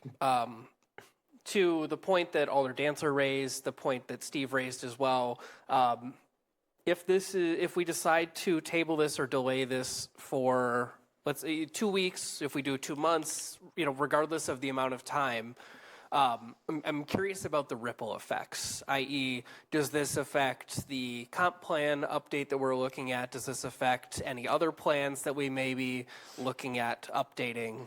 So I guess I'm trying to just get a sense of if delaying this causes unforeseen effects that we create for problems for our future selves. Okay, good question. Micah? I have a couple just questions about this plan that should be hopefully quick, and I'm probably just betraying my ignorance here, so Phil, you can probably help me. Can you quickly explain the difference between primary routes and safe and comfortable routes, and why, like, southern fish hatchery is a primary route, but northern fish hatchery is safe and comfortable? I would think that would be the opposite. Yeah, so the primary routes were those determined. This is the primary routes were a designation that goes back to the 2017 plan update. And those were determined to be the primary routes by which a large number of cyclists or pedestrians would be using the bike and pedestrian network in Fitchburg. Safe and comfortable route was a designation that was added in this version of the plan. And it was more, these aren't necessarily seen as primary routes through Fitchburg, but they're routes that would be used frequently enough. They would like to make sure that they are safe and comfortable for any level of cyclist to use. At this point, South Fish Hatchery Road, I think I'm a fairly comfortable cyclist riding on, paved shoulders and bike lanes alongside the road. And still, that's a little bit on the edge for me in terms of how comfortable I am once you get much south of Lacey Road. I suppose south of Wayland, the Sunnyside dog park, where you lose that off-street path. So that's a little bit that designation there. Kind of primary is more about how many people are using, and safe and comfortable. We just like to make sure that those are still accessible and usable, even if they're not necessarily going to be the primary commuting routes.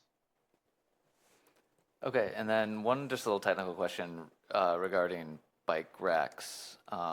There's a clause in there to add to all new community public spaces, which in general I think is a good idea. But correct me if I'm wrong, but didn't we specifically decide not to do this for like the little pocket park? That, like, didn't the Parks Commission remove the bike rack from that because it was so small that they decided it wasn't worth having one in there? Yeah, we talk about that, yeah. So I don't know if that should be maybe something in there just I think it's a case where upon approval of Parks Commission. It's a case where there's a general recommendation in the plan, and with any one of these general recommendations, it's kind of what we look at as a first option, but certainly there are cases where council may determine this is a situation where it doesn't really apply, and it's not setting a requirement, but it is a recommendation, a general guideline. Sure, okay. And I'd just like to say support for, I'd have support for all plans that are headed by one of our committees and commissions being looked at annually, just at the goals and at the receivables. I mean, I think just taking that out and looking at it for those commissions is a great idea. So I appreciate that as a... And if I could, I absolutely agree on that. One thing that was discussed at the meeting, and Alder Maldonado did cover it very well, that is the primary charter of the Bicycle and Pedestrian Commission, is to review this document on a regular basis. As he mentioned, Mark Hamilton as chair did a really good job at trying to keep the then bike committee's focus on the bicycle and pedestrian plan. And it's just kind of a discussion about how to make sure that objective of the Bicycle and Pedestrian Commission continues moving forward. I don't think it necessarily means regular formal updates to the plan, but at least regular review. Bill? Yeah, I guess just so everyone's clear, if we vote yes on this, it's the plan as laid out in the packet, plus all of the items in green in the table.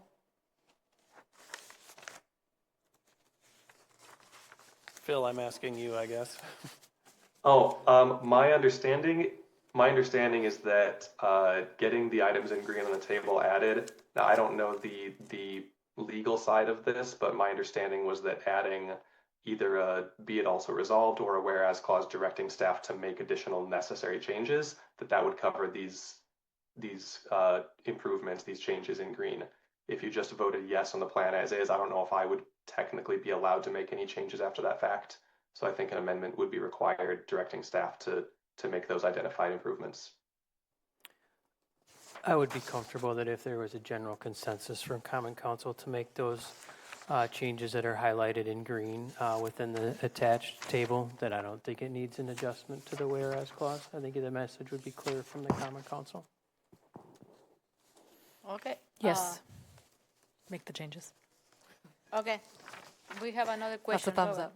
Yeah, I just wanted to, I didn't clarify before, the one thing that came up at TTC that addresses something that Steve mentioned in his remarks was Bike Fitchburg was gracious enough to offer some additional, not pro bono, but additional legwork to get this plan to a place they felt more comfortable with that would address some more of the items that were outlined here. And at TTC, we had a bit of a discussion about precedent, and personally, I feel would not have any qualms with turning the keys over to Bike Fitchburg. I guess that's a terrible metaphor since we're talking about bikes and I'm talking about keys here, but to hand the keys to the bike lock over to Bike Fitchburg to make some of these changes. But as we look at other future plans, it would give me pause if we create a precedent where we go down this route if we don't get something finished. I'm looking at the housing plan, and the kind of the analogy we used there was we wouldn't turn over the housing plan for additional corrections or changes from the realtors or the builders or anybody like that. So a group that is designed and does a very good job, I may add, of advocacy for our cycling community opens the door for some of these other potential things down the road. So that was something that I personally don't feel comfortable with strictly for that reason, but we did talk a little bit about that at TTC, so I just wanted to bring that up here. Comments, questions?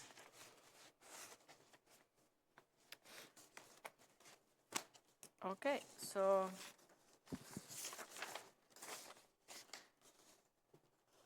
the question on the table by Alder Dantler was, do you want to refer this back to Equity and Community Advisory Committee? I have to ask a question because he asked. Okay. I mean, I think we vote on it. Ultimately, the committees are advisory, so. Okay. I'd prefer to move forward. So you say no? Okay. When is the Community Equity Committee's next meeting? Tomorrow. Oh, tomorrow.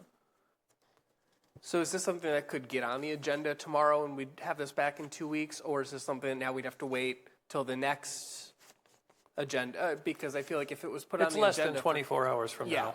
Yeah, so this would push it at least a month and a half. Thank you. Hey, Alder Dantzler, do you know what additional information they were looking for when you guys talked about it? It wasn't additional information. They just felt that they needed more time to review it, to actually make recommendations on what could be done for that plan was basically the consensus that they had when they tabled the discussion. Okay. So it's up to you guys, what you want to do. So again, to reiterate, if we vote yes on the resolution as is, it's expected that the changes in green will be made. Okay. Is it also true that, I guess, any additional changes what's the process for further updates beyond just that particular set? Is that up to the Bicycle and Pedestrian Commission? Yes, the question is,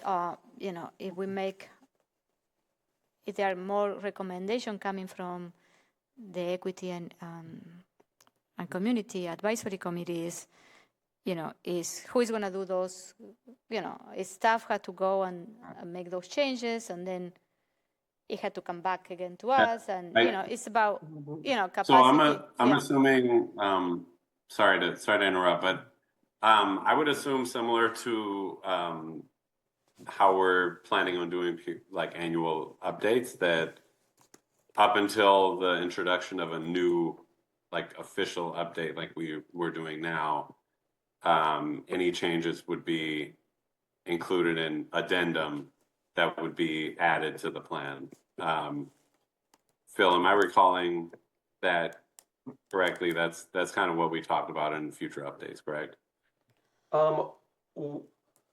What we discussed was I would need to check on the appropriateness of creating official addenda to the plan, but certainly any changes identified would be tracked over the coming years, so that when the next formal update comes through, we would have a list of updates. Anything in terms of map updates, if we had new neighborhoods, those could be posted online, certainly without necessarily making any formal addenda to the plan. Okay. Can we maybe put this on the agenda for the Equity Committee? I mean, we pass it tonight, put it on the agenda for the Equity Committee in February, and if they have recommendations or even just feedback on which priorities should be put to the top of the list. I mean, it's not like every single priority in this plan is going to get started on tomorrow.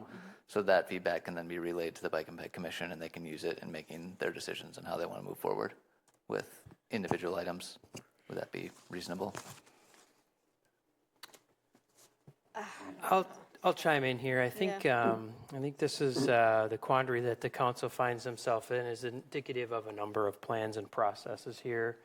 And I think it's becoming more and more clear that I need to work with staff and the Common Council to identify processes that demonstrate a bit more consistency on how plans work their way through the process, because while I appreciate and I think there's certainly a need to get input and provide opportunity for input, I think the challenge becomes is when do we stop collecting the input, right? I think I think one of the challenges in the case of the Community Equity Committee is they were formally created after this plan had already been at least I think into draft form.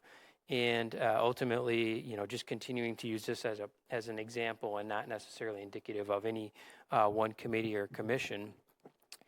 If the council approves this evening and then another body takes it up next month and makes a recommendation to Common Council to make a change, council is going to need to take that up, but also it's going to need to go back to Bike and Ped and wherever else it went to then assess those recommendations in relation to what they've already done, would be my thought process on that. So I think there comes a point with any plan that there's a point of diminishing returns on continuing to discuss things. And that doesn't mean that the suggestions using, again, this plan aren't worthwhile, aren't worth considering incorporating. I think it's difficult to create a plan that perfectly covers every single perspective, regardless of the topic. And one of the challenges for both staff and the Common Council, again, is to say, at what point again, is there diminishing return on continuing to debate and/or assess and/or recommend changes on a plan? That's not to say, certainly if this body wants to postpone their action tonight, you have that ability to do so and that authority to do so. But I think it just ends up creating a continuous circuitous loop here. Easy for me to say. Okay, almost like a bike wheel. My recommendation will be, my recommendation is this following. The draft was created in March 25, okay? For some reason, nothing happened in the summer and nothing happened in the fall. Everything was crunched at the end, and I decided to move forward with this plan because we need to finish. Because I agree with Chad, we are not going to have a perfect plan. We are not going to have a perfect plan, and I think we need to. And we have so many plans that are under construction, under development, I don't know what it is. We need to start, starting a plan and finish a plan. We cannot continue with this like plans that are open for 2 or 3 years. And if I were in your situation, I would say, let's go and vote tonight. And I understand, Donald, about the situation with the community and equity is that it was formed officially at the end of September. So some of the plans are already started, and it's going to be a period of transition until this committee will see the plan from the beginning. And I think you need to tell the commissioners there that they need to be patient and understand that we are at the end of the process with this plan and we need to finish. So I see. Okay. Any other question or comment? Okay, Gabriel. Yeah, I say we vote on it tonight. The other thing is like with providing feedback on plans, and this is for all commissions, but for newer commissions it's more challenging. It just takes an extraordinary amount of work on your own time to go through the plan and to make recommendations before you get to the meeting. Like the discussion at the meeting can sometimes bring out a few things, but like the people that provide the most substantive feedback on plans like this have to spend a lot of time before the meeting laying things out and usually writing a memo, like what Steve Arnold brought to TTC, brought a very detailed memo with suggestions, and that's how plans got incorporated. So if committees want some substantive work, I do recommend like the work before the meeting is almost the most important part, and it's hard. It's hard, and it's hard to expect everybody to do that. No, but that's what has to happen in order for it to work. Okay, so we are moving with so we are not amending anything here, isn't it? No. But with the expectation that the green changes will be made. Yeah, the green changes, yes. And I'll note that the captioning of the photos is not one of the green items. Yeah, okay, yes, we need to do that too. Okay. And the captioning of the photos. All those in favor of resolution R-174-25, say aye. Aye. Aye. Aye. Any opposed? The motion carries. Thank you, guys, for your cooperation and understanding. Okay. So where we are now? Board of Public Works. Oh, my Lord, there. Okay. Okay, what time is? It's 9 o'clock. We have our lawyer on the clock, okay? What is the time? I think Amy can be up to 9 o'clock, 9:30 is the max, isn't it? Let me check. Can you check? Okay. Yeah, I think this is my concern, is Amy. Yeah. Why don't you start out support of public works matter? Okay. Bye, Steve. Bye, Steve. Thank you for coming. Okay, so next we start with the Board of Public Works. I will move to approve resolution R0126, approving the 2025 Transit Fund Budget Amendment, State Aid Mass Transit, and Metro Transit Services Funds. Second. Board of Works approved. Hey, I didn't mean to interrupt anybody, but Valerie has her hands up if you all can't see it. Sorry. Okay. Oh, okay. Thank you, Donald. Okay. Valerie? Yes, I just wanted to let you know that Attorney Seibel is available and is ready whenever you are. Okay, so. Let's do this Bye, one. Steve. We'll do this one and then move on? Yeah, let's finish this one and then we move on. Okay, thank you. Okay. Did the Board of Public Works approve? Board of Public Works approved. Did Finance Committee approve? Finance approved. Okay, what is this? The city's 2025 operating budget included a specific amount for Metro Transit services and another specific amount for the state aid we received for mass transit. Those numbers were not quite right, so we spent an extra just under $15,000, but the state gave us an extra $76,000. So what we want to do here is to add $15,000 to the Metro Transit state aid revenue budget, as well as $15,000 to the Metro Services expenditure budget. And the remainder of that $76,000 goes into our transportation fund. Okay. Okay, any question? And this requires a 2/3 vote. Yeah, I know, yeah. Okay. I have in the under control. Okay. Any question, comment? Okay, we need to do roll call, please. 2/3 of the vote. Thank you, Bill. Mayor. Alder Dancer Jr. Aye. Alder Gerhart. Aye. Alder Herps. Aye. Alder Jetzer. Aye. Alder Lattice. Aye. Alder Lepper. Aye. Alder Maldonado. Aye. Alder Reichstad. Aye. Motion carried. Okay, thank Mayor, you. I have a motion. Yes. I'd like to move all of our legal resolutions and our closed session up, so that would be 9A, 8 and 9, R 0826 and R 1326. Also 11A1, which is R 2226. And then items 12, 13, 14, and 15, which are the closed sessions and the action on those items. Second. Okay, so we are moving 8, 9. 9A, 8 and 9, 11A1, 12, 13, 14, 15. Okay. All those in favor of moving all these resolution up, say aye. Aye. Aye. Any opposed, the motion carried.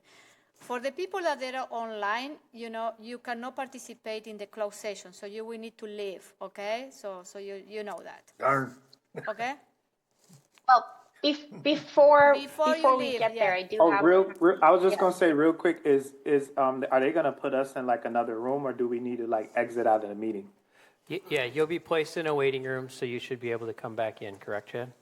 And then I think we're going to take up the non-closed session resolutions first, correct? Is that how you propose that agenda? Yeah, I moved the resolutions up first, but I don't know if, And then items. I'm not sure. Yeah, so I would recommend let's take care of the resolutions while you still have the alders on. Okay, so let's do the resolution, okay? Gabriela, finance. So I'll move approval of resolution R 0826, authorizing legal services in the defense of MMS Triverton LLC et al. Excessive tax assessment lawsuit. Second. Okay, what is this? So these are the legal fees for the MMS Triverton LLC tax exempt lawsuit.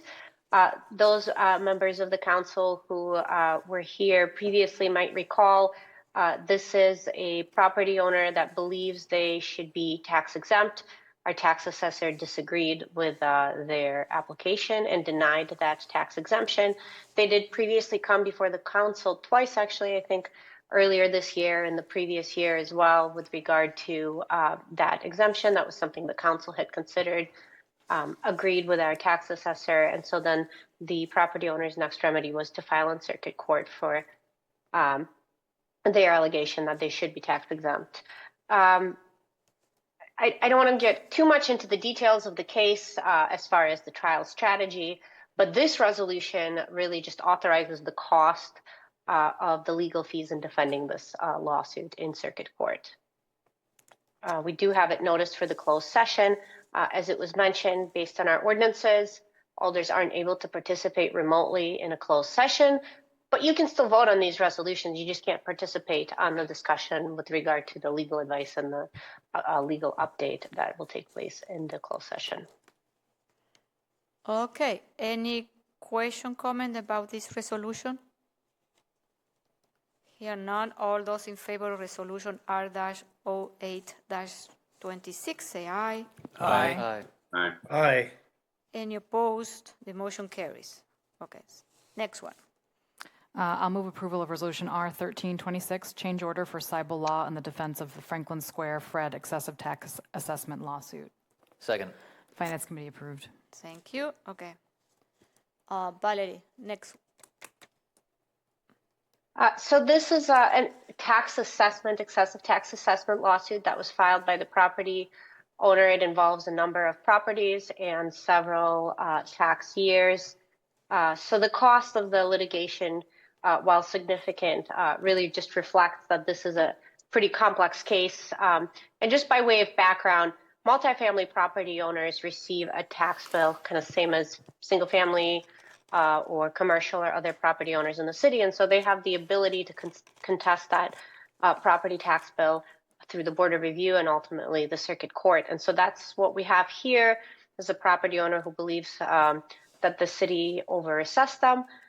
And so they're requesting through a Circuit Court action, through lawsuit, they're requesting a refund through that lawsuit. And so this resolution, if approved, will authorize the payment of legal fees, and part of that cost of legal fees is a substantial part of those costs is hiring of experts to review all of the data and write reports that support their opinion of value. Part of why these cases are so complex is that they involve multiple tax years, multiple properties, and multiple expert appraisers for each case. Again, this is one of the items that we'll provide an update on in a closed session, but that's what I have for you for open session. Okay, any question, comments? Okay, all those in, what? Roll call. Where is, I don't have it here. That's in the referral sheet. Yeah. Okay, this is 2/3 of the vote. Alder Dancer Jr., Aye. Alder Gerhart, Aye. Alder Herps, Aye. Alder Jutser, Aye. Alder Lattice, Aye. Alder Lepper, Aye. Alder Maldonado, Aye. Alder Ragsted. Aye. Motion carried. Okay, thank you. And the next one. I'll move approval of Resolution R2226, approving change orders for legal services with Cybel Law Offices and Bill Miller, Integra Realty Resources, aka Appraisal Research Partners, LLP. Second. Finance Committee approved. Yeah, I should have it. Okay. Okay, what is this? Valerie. Yeah, so this is similar to the previous case. This involves a number of Avante properties. Again, multiple tax years, multiple properties.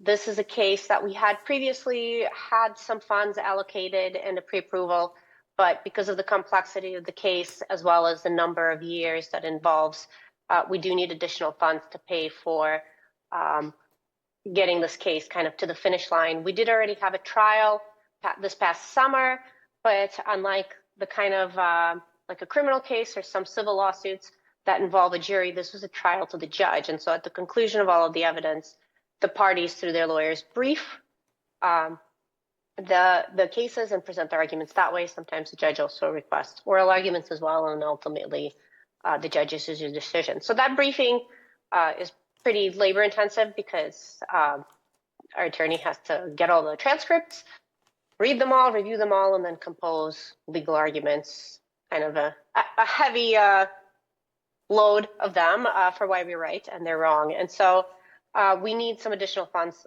as I mentioned, to pay experts, as well as some additional legal fees that we'll incur before this case gets to a judgment. Can you explain And what... I just want to mention... Okay. I also want to mention that, so this encompasses 2 years of tax assessments. That's 22 and 23, 24 and 25. Avante is also challenging those in a separate filing. It's, you know, it is our hope that in the event that we're successful and we prevail, that they may change their mind in pursuing those cases, but it's not a guarantee. So it is possible that future years will come before this body as well for costs.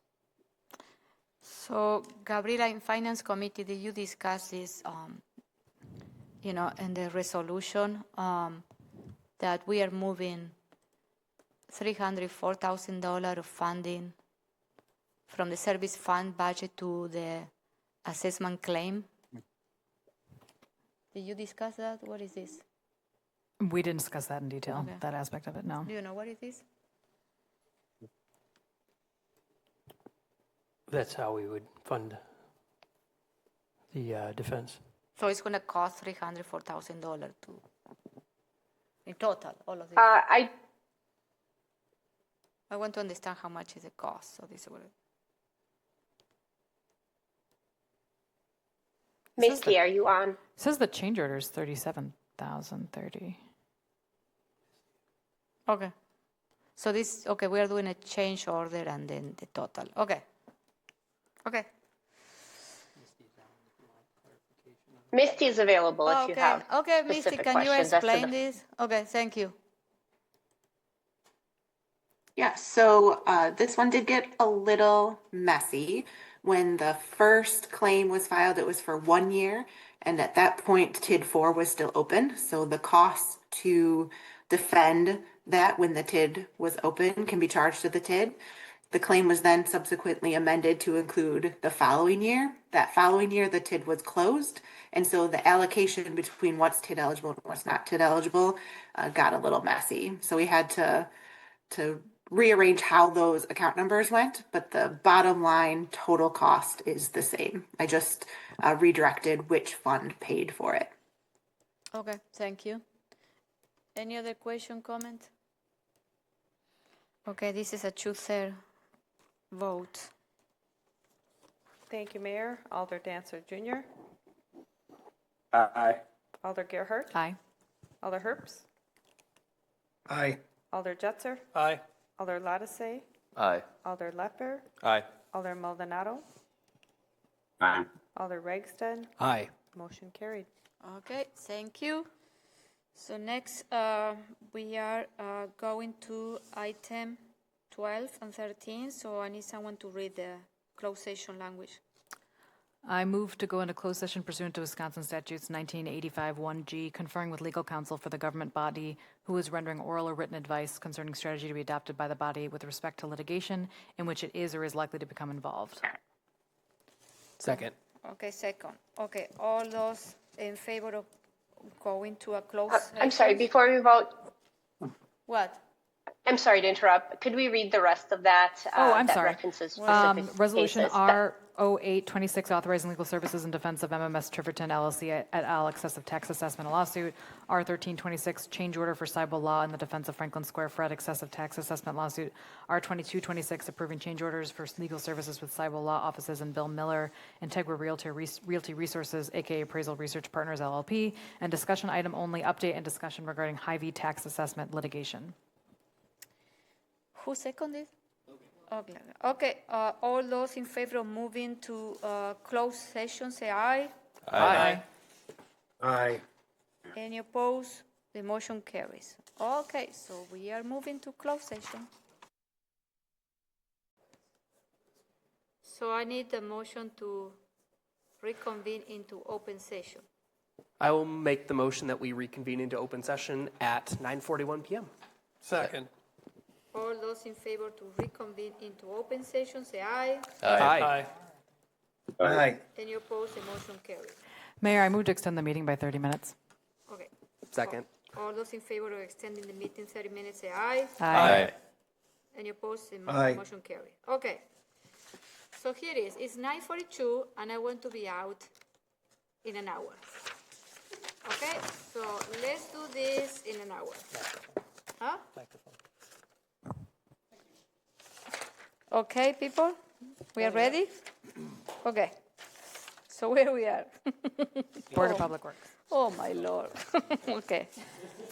Okay, so we are still in Public Works. Okay. I will move approval for resolution R4. No, let me get to the correct part of the agenda here.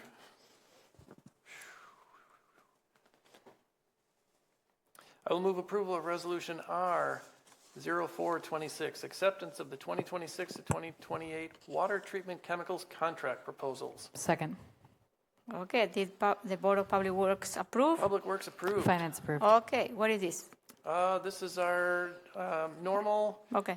water treatment. So this is fluoride and chlorine and polyphosphate to treat our municipal water. We've got a 3-year contract here.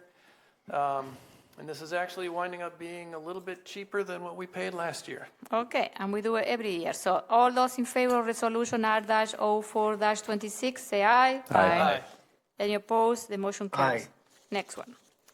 I move approval of resolution R-05-26, approving upgrade to 2026 John Deere tractor. Second.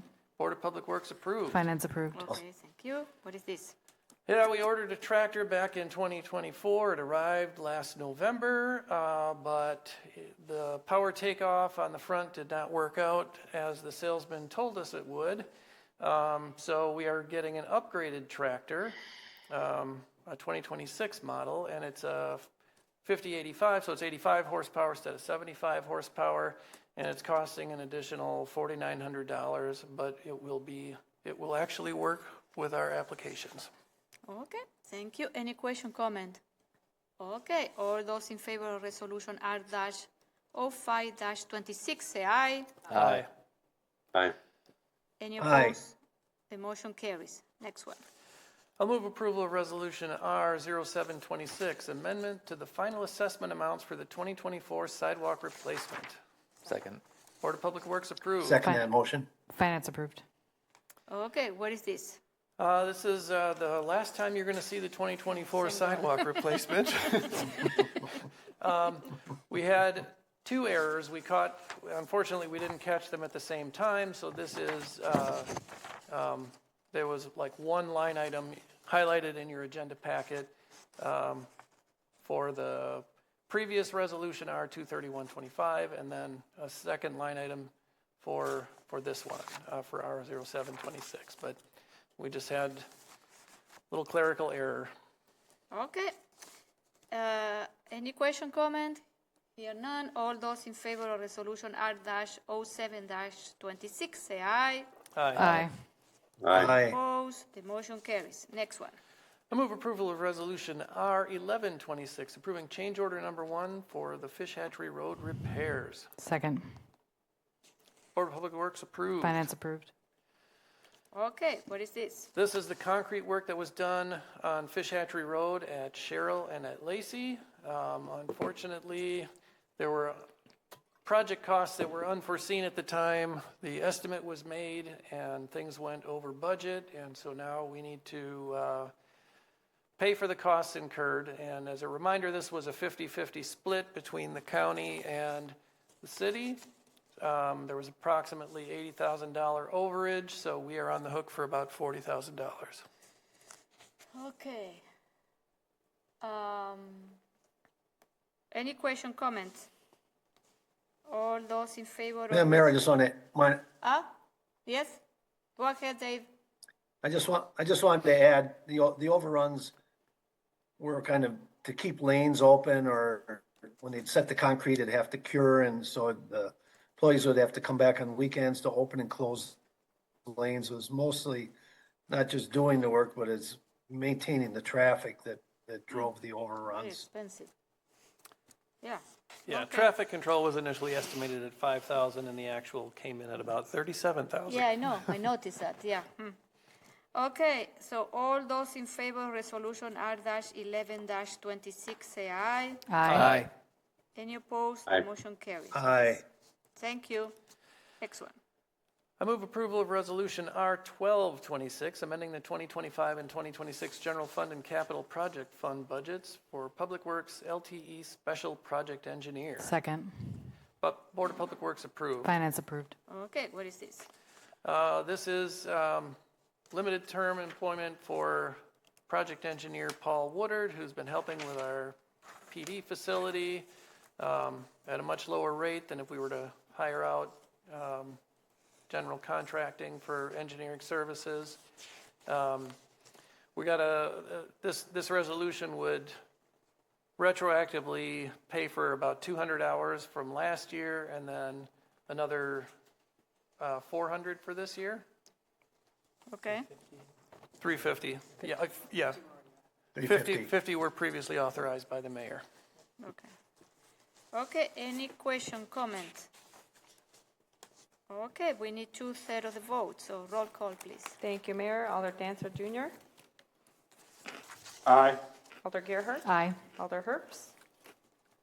Aye. Alder Jester. Aye. Alder Latase. Aye. Alder Lecter. Aye. Alder Maldonado. Aye. Alder Eggstead. Aye. Motion carried. Thank you. Next one, we need to postpone. Yes, I will move to postpone to date uncertain, Resolution R1826. Second. Approving agreement for subdivision improvements in Outlot 2 CSM 15163, No Oaks Ranch CSM. Second. Board of Public Works, it was postponed at the Board of Public Works as well. The developer, we're still waiting on the subdivision improvement agreement with the developer, so we can't move on this until such time, and hence the date uncertain. This is the stormwater? This is all the subdivision improvements. Yeah. For the No Oaks. Okay. Okay, all those in favor of postponing resolution R-18-26, say aye. Aye. Any opposed? Aye. The motion carries. Next one. No, Madam Mayor, just two things if we're done with Public Works. We've had a good winter regarding water breaks. We did have one on the 22nd, but given the stretch of cold weather and other years we've had many more, but on the 22nd, we had one on Woods Edge. We had to purchase 300 tons of salt. We used a lot in November and December. We had excess. We hadn't purchased any, but we got 300 tons. And I wanted to say thank you for Mark Hoddle being recognized. I was on the interview team when he went from a streets worker, to being hired as a supervisor. I would just say he has exceeded my expectations. So we're very proud of him. That's all. okay, thank you. Okay, so Park Commission, we already approved the resolution. So any other thing from Parks?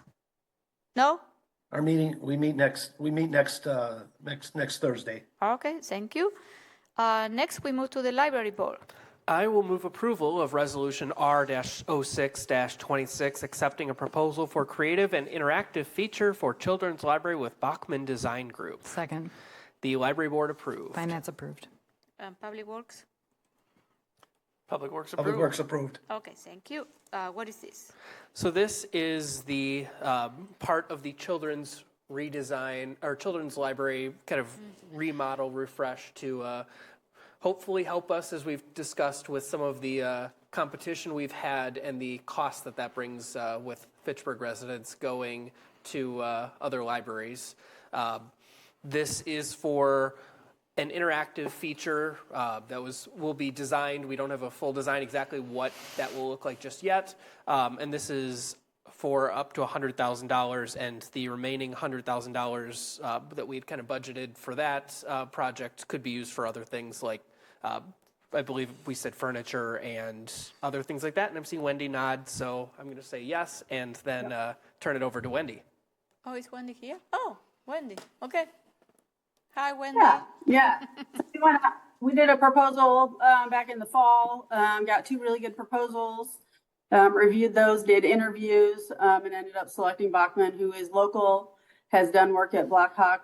Fitchburg is working on the new Madison Rindell Park Library right now. So we're excited to get this project going. Okay, this is great. Any question, comments? No? Okay. Madam Mayor, I can just mention, if approved, the design would start in February with representation from staff, the Friends of the Library, and the library board members. Okay. All those in favor of resolution R-06-26, say aye. Aye. Any opposed? Aye. The motion carries. Anything else from the library board? Two quick updates. We'll start with the fun one. The solar panels on the roof are now working, so that is exciting to see. It was about $4,600 to replace the inverter. The less fun part is with all the different maintenance things, our building repairs budget for 2026 may already be overspent because that had to be reduced to make the budget balance. I have a question, Wendy. Someone told me the other day that they went to the library and the garage door wasn't working. I don't know. Okay, I don't know. So. I didn't hear anything about that. Okay. It was working today. Okay, good. Okay. Okay. And also working, the pump on the HVAC system, which was replaced last week. Don't have a bill yet, at least as of when we met for the library board. And then there was also, I believe it was a cracked window, if my notes are correct here. But there was some kind of crack or something that was discovered at that point. And that is not believed to be in one of the creating an issue. compressors. Okay. That's all. That's all. Okay, thank you. Okay, thank you, Wendy. Next, we're moving to the Commission on Aging Well. Any updates? Yes, we have a upcoming lunch and learn that'll take place on February 4th. It'll be the Milton that will be visited, the Milton House Museum, Wisconsin's iconic structure, and its role as a part of the Underground Railroad, presented by Kevin Scannell. And then also on February 18th, there will be the History of Movement, Dance, and Music presented by instructor extraordinaire, TJ Jackson. And those are just a few of the upcoming events, specifically around kind of Black History Month being in February, and some fun things happening over at the Senior Center. Other than that, that concludes my report as it relates to the center. Thank you. Resource Conservation Commission. We meet next on February 9th. Okay, thank you. TTC. No report. No report. Community and Economic Development Authority. Mayor, I'm going to handle the resolutions for this one. Okay. I'll move approval of Resolution R1626, approving the 2026 to 2028 Venture Debt Fund Participation Agreement between the City of Fitchburg and the Madison Development Corporation. Second. Finance approved. SIDA? Approved. Approved? Okay. This is, we have been working with Madison Development Corporation since 2004. This provides financing through a revolving loan fund and a venture debt fund for science and technology companies. We asked it financed if Mike would share some of the accomplishments of this fund since 2004, and he's going to follow up with the council on that. Okay. Any questions, comment? All those in favor of Resolution R-16-26, say aye. Aye. Any opposed? Aye. Okay, sorry. Motion carried. I move approval of Resolution R-2526, approving a project management contract between the City of Fitchburg and Sustained Dane for the Efficiency Navigator Program. Second. Finance approved. SIDA? Approved. Approved? Okay. So this is a renewal for this year. We've obviously been doing this program already. For those of us who have been here, we've been familiar with it. This is the $100,000 for management of the program over the course of the year. There is $500,000 total budgeted in 2026 for the project, but as they will do the work on finding projects, and that will come back to us piecemeal as we did last year. They do leverage focus on energy rebates for this program, but they are hoping that this year they can get some federal rebates if they still exist. They're kind of trying to rearrange how they operate the program to allow them to take advantage of those if they're feasible. And just as a note, Madison and Middleton also are Sustained Dane clients for this program, and they're in conversation with Sun Prairie about it as well.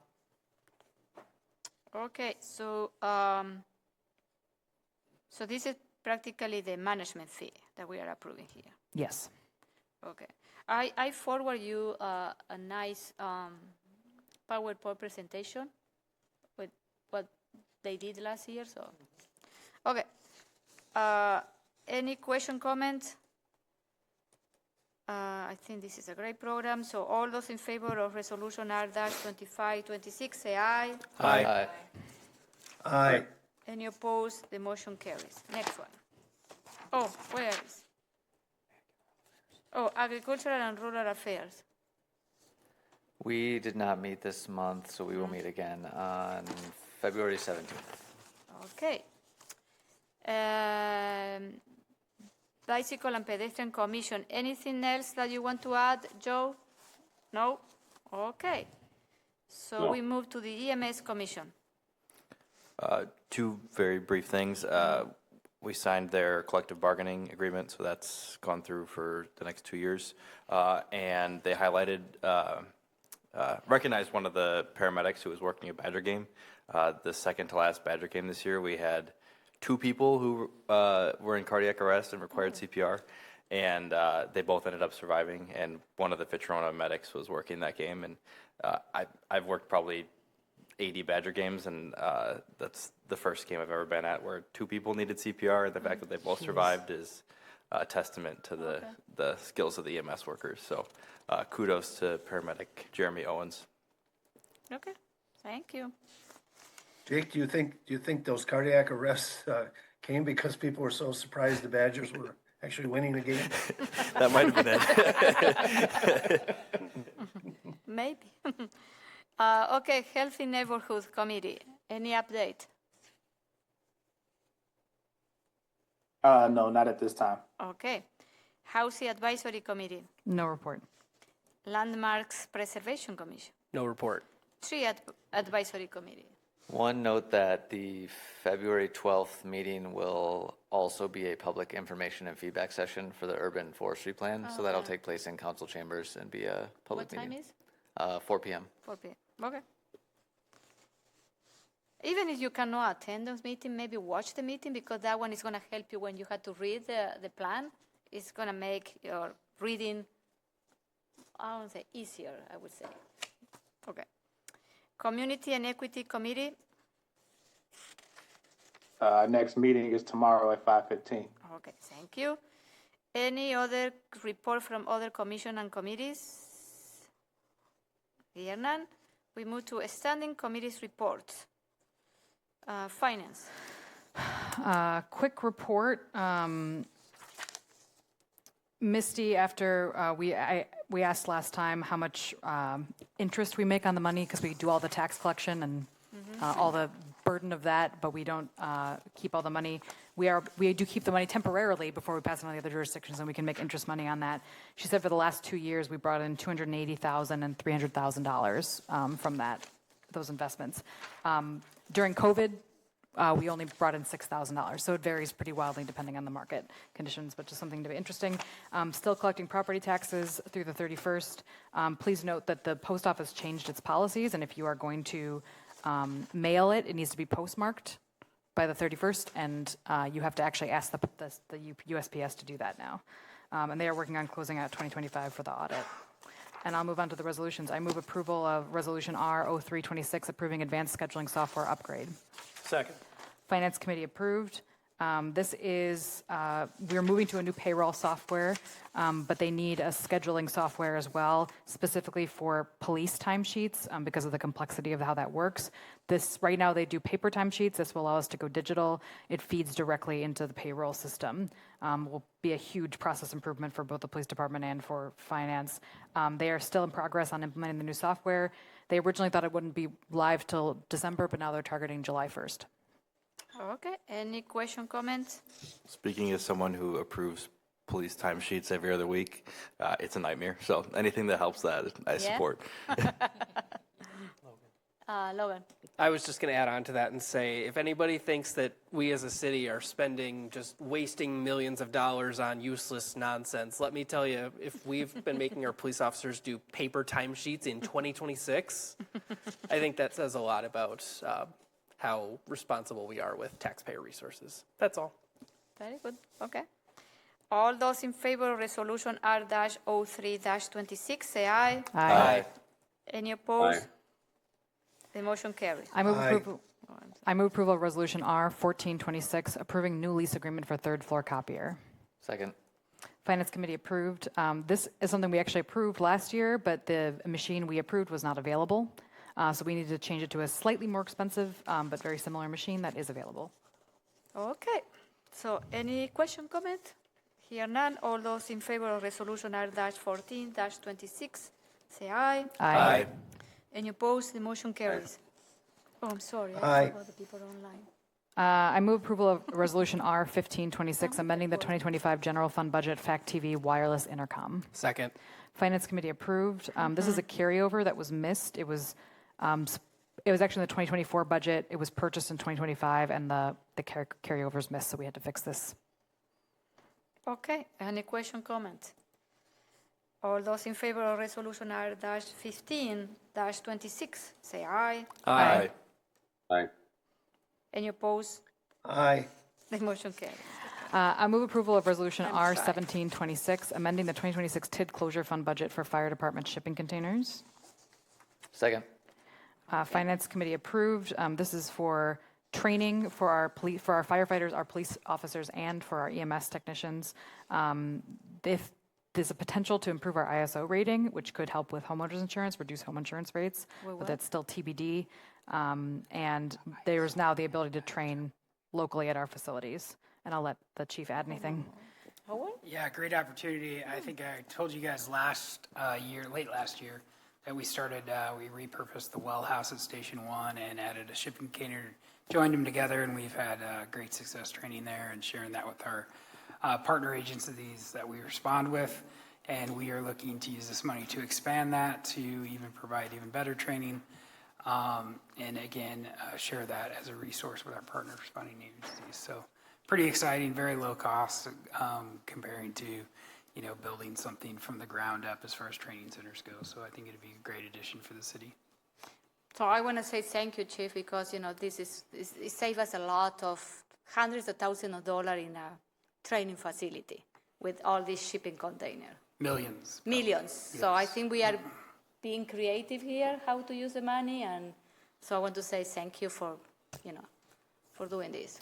Yeah, it's great. And I think it's a good story about innovation with repurposing the well house and kind of cleaning up. And also the police department can use that for training too. It's concrete walls and metal walls, so they can shoot their simulation rounds or whatever they call them. And as long as they clean up the mess, that's all I say. Yeah. Okay. Any question, comment? This is a 2/3 vote, so we need roll call. Thank you, Mayor. Alder Dancer Jr. Aye. Alder Gerhart. Aye. Alder Herps. Aye. Alder Jutser. Aye. Alder Latase. Aye. Alder Lepper. Aye. Alder Maldonado. Aye. Alder Ragsted. Aye. Motion carried. Thank you. I move approval of Resolution R2026, amending the 2025 General Fund and Insurance Fund budgets for fire department overtime. Second. Finance Committee approved. We are $196,000 over budget for overtime. There's many different factors associated with this. The chief can kind of give a high-level summary, but they're working on solutions that will be long-term, but it just takes time. Before we take any budget amendments out, we are at 196,000 roughly. All of that needs to be reconciled with end of the year expenses and things like that. One of the major things, and I know we're crunched for time here, is just staffing in general. Obviously, it is for overtime. When I showed up here in June, it was very common for us to encourage, and I'll use that word lightly, I guess, our younger interns and our part-time staff to work over 100 hours straight. Obviously, that's not healthy for anybody, especially with the research that's been done in the fire service. So we put an end to that right away. The industry standard is pretty much 72 hours of work, and that still seems like a lot, right? So we put it into that, and I think that did have an impact on overtime usage as far as going up, but I'll stand by that being the right thing to do. So what that does is with some people moving on, retiring, things like that, we had openings, there's a reflex, obviously, to hire those people, get them trained. I don't think there was really much proactive effort into anticipation of some of those departures. So we are kind of behind as far as hiring part-time folks and preparing people to act up into promoted positions. The last several months, we've been very engaged in doing that. We brought on 11 different part-time positions in different ranks so that we can help fill those gaps. Right now, we're at just over 50% of career staffing, so we have 4 positions each day that we rely on either interns or part-time staff to fill. So we're trying to bolster those numbers to make sure we have people that can fill in when we have issues. As we noted earlier tonight, we hired 2 of our interns. So although it's great for me to see that they're successful in that, I lose 2 interns, and so that's 2 people working. So lots of different things going on. So I'll move to the opportunities we're trying to take advantage of. A lot of this is contract related with Local 311 on our career side as far as how we staff, who we staff it with, and how we fill some of those openings. So some contractual stuff, obviously, we're in the middle of arbitration right now, so we'll work through some of that. Some of it we won't be able to until we open for renegotiation. There's also some MOU language that's kind of loosely associated with contracts about PTO usage, and I'm trying to work on that right now as far as getting that straightened out. We're well above the industry average as far as how much PTO we allow somebody to use. It's up to 50% of the staff each day can be gone. So way above that. So I'm going to work with Local 311 and all of that to try and work that out. And we're also trying to prioritize our expenditures on things that are optional, while still making it a attractive workplace for folks to train in advance and things like that. So all of that we're working on. I really appreciate finance, Mr. Brecklin, all the assistance I've gotten in the last 9 months of getting me up to speed. And I really hope to work on this. I can't guarantee 26 is going to be, drastically different than what we experienced in 2025. Hopefully we can keep our injuries down and some of that, and make a dent in this. It didn't help either that we had kind of a rough year with vehicle maintenance as well. So we're going to work on all of those things and really trying to be efficient with our money, and utilize the staff the best we can to fill those openings. So I would say that I appreciate all the things that you're doing to revert this. Honestly, I don't, I hope that we don't see this, this amount of overtime happening again in 26, you know what I mean? So, and I think that you are looking at all the options and how to make this work more efficiently and reduce the overtime. So I appreciate that, but I don't think this was going to be sustainable in the long term to have this every year, because we are depleting our contingency fund now. So that's something that is concerning me, Yeah, and I completely understand. And just hopefully we can manage with the part-time staff and keep those positions filled. So, and I forgot to mention one other exciting opportunity, which we've talked about before too, is the innovation grant and the potential consolidation. Obviously that's a ways down the road, but that's something that could definitely help in this situation with shared resources, eliminating redundancy, putting money back into operations and help bolster that. Yeah. And we can also look at the amount of money we spend for part-time staff and our overtime experience. And we can look at, is it a better idea to maybe hire a few career firefighters and try and offset that? Obviously, we need to evaluate that, really deeply as far as where we're committing to. But I think all that stuff's on the table with the folks we've been working with in the city. So, do you remember how much money we allocated for the 2026 overtime budget? It's just it's right in the low 200,000s. Oh, 200,000. Okay. Yeah. So we were right at about, I believe it was 396,000 last time I was given a number. Okay. Again, that'll probably get reconciled.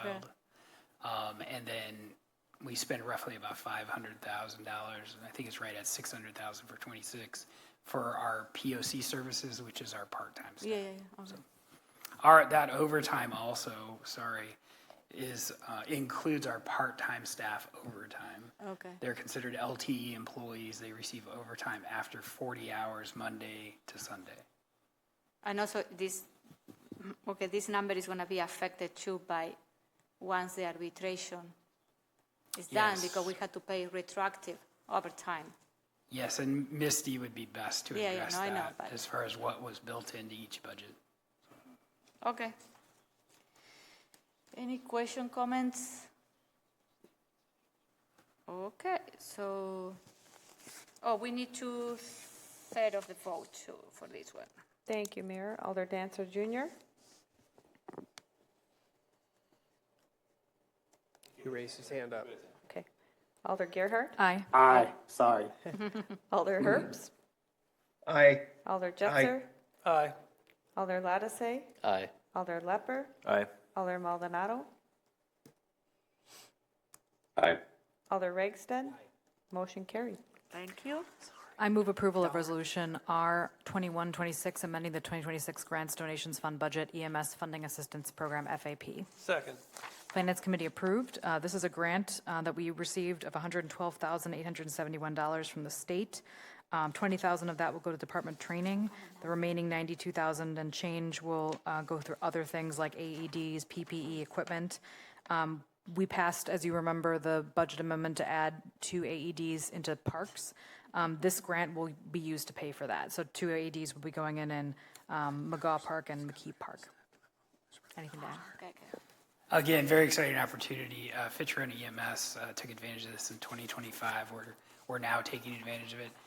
We will, the plan is, with your approval each year, obviously, is to apply for this every year and use those funds to better our service opportunities and maintain good equipment. There's a lot of room in there too for, I would say, external training and things that we can cover, which I think will be great opportunities for our folks. Okay, any question, comment? This is good. We are getting money. Very good. Yes. This is a 2/3 vote too. Thank you, Mayor. Alder Dancer Jr. Aye. Alder Gerhart. Aye. Alder Herps. Aye. Alder Jetzer. Aye. Alder Latase. Aye. Alder Lepper. Aye. Alder Maldonado. Aye. Alder Regsted. Aye. Motion carried. Thank you. I move approval of Resolution R2426, authorizing payment to Axley Brinlinson LLP for outside legal services in 2026. Second. Finance Committee approved. This is the labor attorney that we consult with, since we do not have the expertise in-house to do those types of labor questions. It's a pre-approval for the entire year. Obviously, we're not certain how much people will spend, but it's a pre-approval so that they can utilize those services ad hoc as needed throughout the year. Okay, any question, comments? Okay, all those in favor of resolution R-24-26, say aye. Aye. Any opposed? Aye. The motion carries. Okay, so next we are moving to Personnel Committee. Any update? No update. No updates unless Administrator Brecklin wanted to speak about arbitration at the fire chief mentioned. Other than that, no updates from personnel. Sure, I can mention the city and the fire union are headed to arbitration. There'll be a hearing with an arbitrator on February 4th. It's going to be here at 10 o'clock in the morning, isn't it? Yeah. Mm-hmm. Public Safety and Human Services. Nothing to report. Our meeting this week was canceled. Okay, thank you. So next we move to unfinished business. We don't have anything. And then we move to 11, new business, and we have a couple of direct referrals. I'll move approval of Resolution R2326, approving purchase of a utility 5500 series dump truck. Second. Board of Public Works approved. Finance approved. We typically order things like this on a state contract, but the state contract was over our budget of $75,000. So Public Works staff reached out to lots to find out what they had available. The lowest bidded quote wouldn't hold the vehicle until this approval came through, but they ended up choosing Kaiser, $69,900, which is under budget, and it also happens to be a 4-wheel drive vehicle as opposed to the other ones, which are 2-wheel drive, which is obviously preferable. And yeah, so it's a good deal. Okay. Any question, comment? Okay. All those in favor of resolution R-23-26, say aye. Aye. Any opposed? Aye. Aye. The motion carries. I move approval of Resolution R2926, acceptance of Scion Interceptor extension bids. Second. Board of Public Works approved. Finance approved. We got 4 bids for this and chose Fisher Excavating, which had good reviews. It is below the engineer's estimate, significantly below. The estimate was around close to $1 million. The bid came in at $601,000 plus a 10% contingency. This is paid for by the utility, but it is assessed to property owners, so we pay for it up front, but get it back on the back end from the developers. Okay. Any Roughly an 800-foot extension. What? What did you say? 800-foot extension. It's roughly 800-foot extension. 800. This is good. Long. I don't know. Okay. It'll Do we- serve Uptown Hills as the primary. Okay. Do we know why it came in so under? Not that I'm upset about it. We discussed that, so, and I guess I should have, well, Tim was going to follow up. He's no longer online here, but there were a couple of things that kind of stood out to me. The 36-inch sanitary sewer came in, at 428,000. The engineer's estimate was 755,000. So that was a pretty big chunk, and not entirely sure what happened there. And then there was a line item for rock excavation where the winning bid had $6 and everybody else was in the $45,000 to $85,000. What?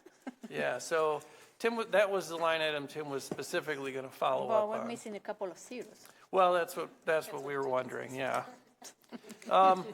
There's also a line item in there for seed, fertilizer, erosion mat, et cetera. So, basically reclaiming that space and making it nice after the fact, where their bid was $20,000 and then the engineer's estimate was $54,000. So I don't know if they've got a special wholesale deal or if, what's going on.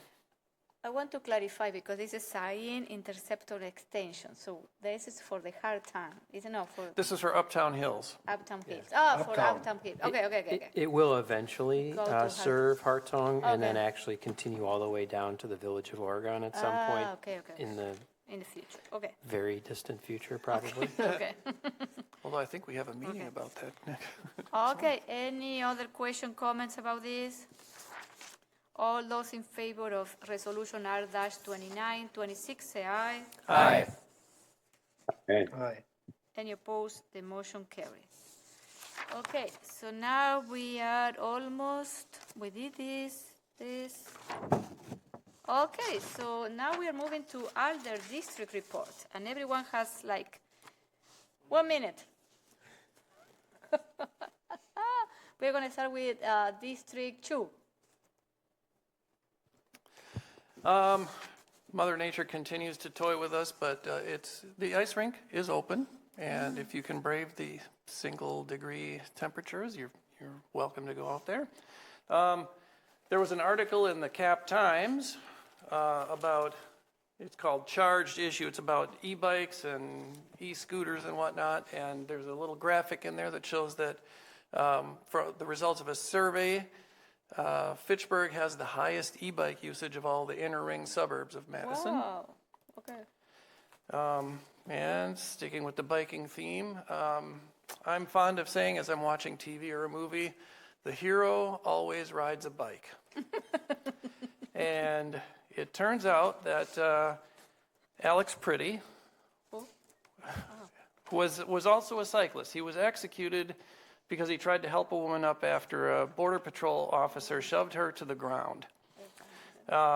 He was a customer at a bike shop in Minneapolis called Angry Catfish Bike Shop, and he participated in some of their group rides.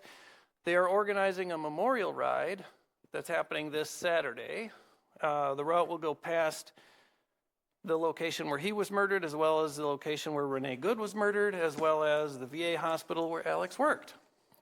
In solidarity with the Angry Catfish Ride, there are other unity rides across the country this Saturday, including Madison. So if you're interested in that form of protest, you can show up at the State Street side of the Capitol between 1 and 1:30 p.m.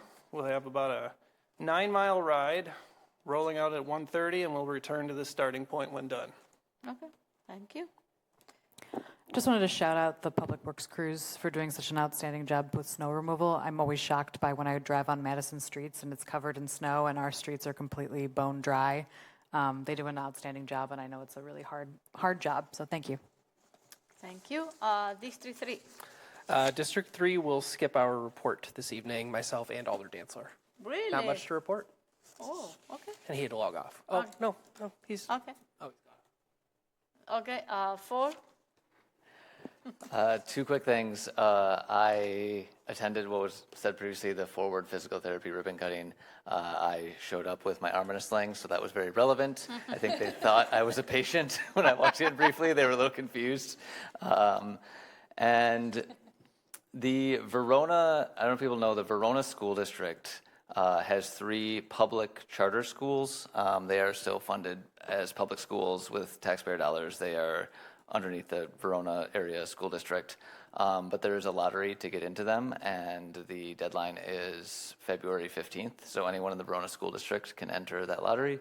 So I would encourage people to just check out those 3 schools, and if you are interested in them, they are available. Okay, thank you. Jake? We went to the Seminole Forest Neighborhood Association meeting last week, and there's a lot of coyotes running around Seminole Forest. So if you have little cats or dogs that you like, don't let them near the coyotes. And then the other thing was the Seminole Pool is going to be moving forward with their renovation this fall. So if you use the pool or you want to use the pool, it will be new come 2027. Okay. Thank you. District 1. Dave, you can go first. Two things. One, the Boys and Girls Club in March over spring break. They have a nice spring break program. You know, where students can go there from age 5 to 12 for the whole week. It's $35. They have activities, and also this is a really great one. The Building Trades Training Center and the Boys and Girls Club, kind of a pre-apprenticeship program. They had the meeting, kind of intro meeting last week, but it runs February 2nd into May from 5 to 8 in the evening.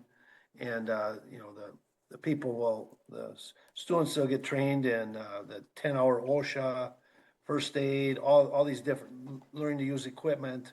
And so this is a wonderful training opportunity, you know, that you know, we have that facility there, and it's making a difference in people's lives. You know, it's providing excellent training and education, and that was it. Try to stay warm. I'm outside quite often in my work, even in the coldest temperature. So you know, I hope the rest of you stay warm or know how to dress. You see a picture of me there that day. It was Dave. It was 16 below when I was working out there. So I'm used. Whoa. Okay. I'm used to it. I'm used to it. Now a little bit staged, Madam Mayor. I wasn't out there too long without my jacket. Yeah, because you That's don't have all you need a better coat. Yeah. Okay. I have plenty of clothes, believe me. Okay, thank you, Dave. Joe? Yeah, so Alder Jetzer mentioned the murder of Alex Preddy at the hands of Immigration and Customs Enforcement officers. I made a similar message at our last council meeting related to the murder of Renee Good. I want to reiterate that ICE is acting as a lawless agency. They're not only targeting people with no criminal background, no record, they're also targeting Americans. They've targeted members of sovereign indigenous nations in Minnesota. And I know a lot of people in Madison are concerned about the presence of ICE. I just want to reiterate that there are folks in our community who are doing good work, and I encourage you all to support them. The first I want to highlight is Centro Hispano. They have recently announced an Immigrant Defense Fund. It's a financial resource established to assist individuals facing immigration-related challenges, particularly those who cannot afford legal representation, and also provides emergency wraparound support for financial needs. So if you cannot volunteer or you cannot be out in kind of in an action role, I would encourage you to donate to micentro.org, so micentro.org/funds. I would also encourage you to contact if there is any question about the sighting of ICE. There's a lot of rumors that are floating around. It's important to have accurate information. So I would encourage folks to, if that is ever an issue, to contact the Voces de la Frontera. They have a hotline, and they have trained volunteers who verify whether or not something is there is a nice presence. If they also offer Know Your Rights trainings, I would encourage folks to take them if you haven't done so. just so that you understand the legal rights that not only our immigrant communities have, but that everybody has, because oftentimes those rights are being ignored and trampled upon. But finally, I'd like to say this is just a personal stance, but I would encourage you to contact your senators and representatives. ICE is up for refunding at the end of this month. So I would encourage you to contact them and say that DHS should not allocate any funding to ICE until these activities are stopped, because again, they're illegal, they're deadly, and they're cruel and inhumane. Thank you. Thank you, Joe. And I will add something that I forgot to mention in my mayor's report is there are some red cards for the immigrant community. I have one in my purse. Is Know Your Rights, is Conoce tus Derechos. We have some of those cards on the front, here in the front desk. So if people want to know more about this, we have those cards here. Especially they are in Spanish. It tells us what are our rights in case we are stopped by ICE. And I think this is another, it's provided by Voz en la Frontera through Centro Hispano. So this is something that, the other thing that I talked to Chad today is maybe we should create like a page in our website with some resources for our immigrant community where they can find resources in one page. I think that one it could be a great addition for our website so people know what are the organizations here in Dane County that they can assist them in case that they are, they have some issue with ICE. So I moved to extend Mayor, by may 2 I minutes. just add to that? Wait, hold on. I moved to extend the meeting by 5 minutes. Okay, so we are Second. all those in favor say aye. Okay. Aye. Okay. So yeah. Aye. Mayor, just adding to that, if you go to either the Dane County Immigration Office or Centro Hispano's resource page, there are also videos that are up, very easy to view and quick, that in Spanish and English, that kind of give a brief overview of Know Your Rights, along with physical paper resources that folks may need. So in absence of us having a page, I want to direct folks to that. Okay, thank you. Okay, so we are under number 17, announcement. So tomorrow we have committee of the whole meeting. What is it about? It starts at 6:30 p.m. It is going to be a passive building presentation. That is the only discussion item in the agenda, and the presentation is in the packet if you want to do some studying really? beforehand. Oh, okay, good. Okay, thank you. And then our next common council meeting will be February 10. So I need a motion to Motion to adjourn. Second. All those in favor of adjourning say aye. Aye. We are adjourning Aye. at 10:31. Thank you. Buenas noches.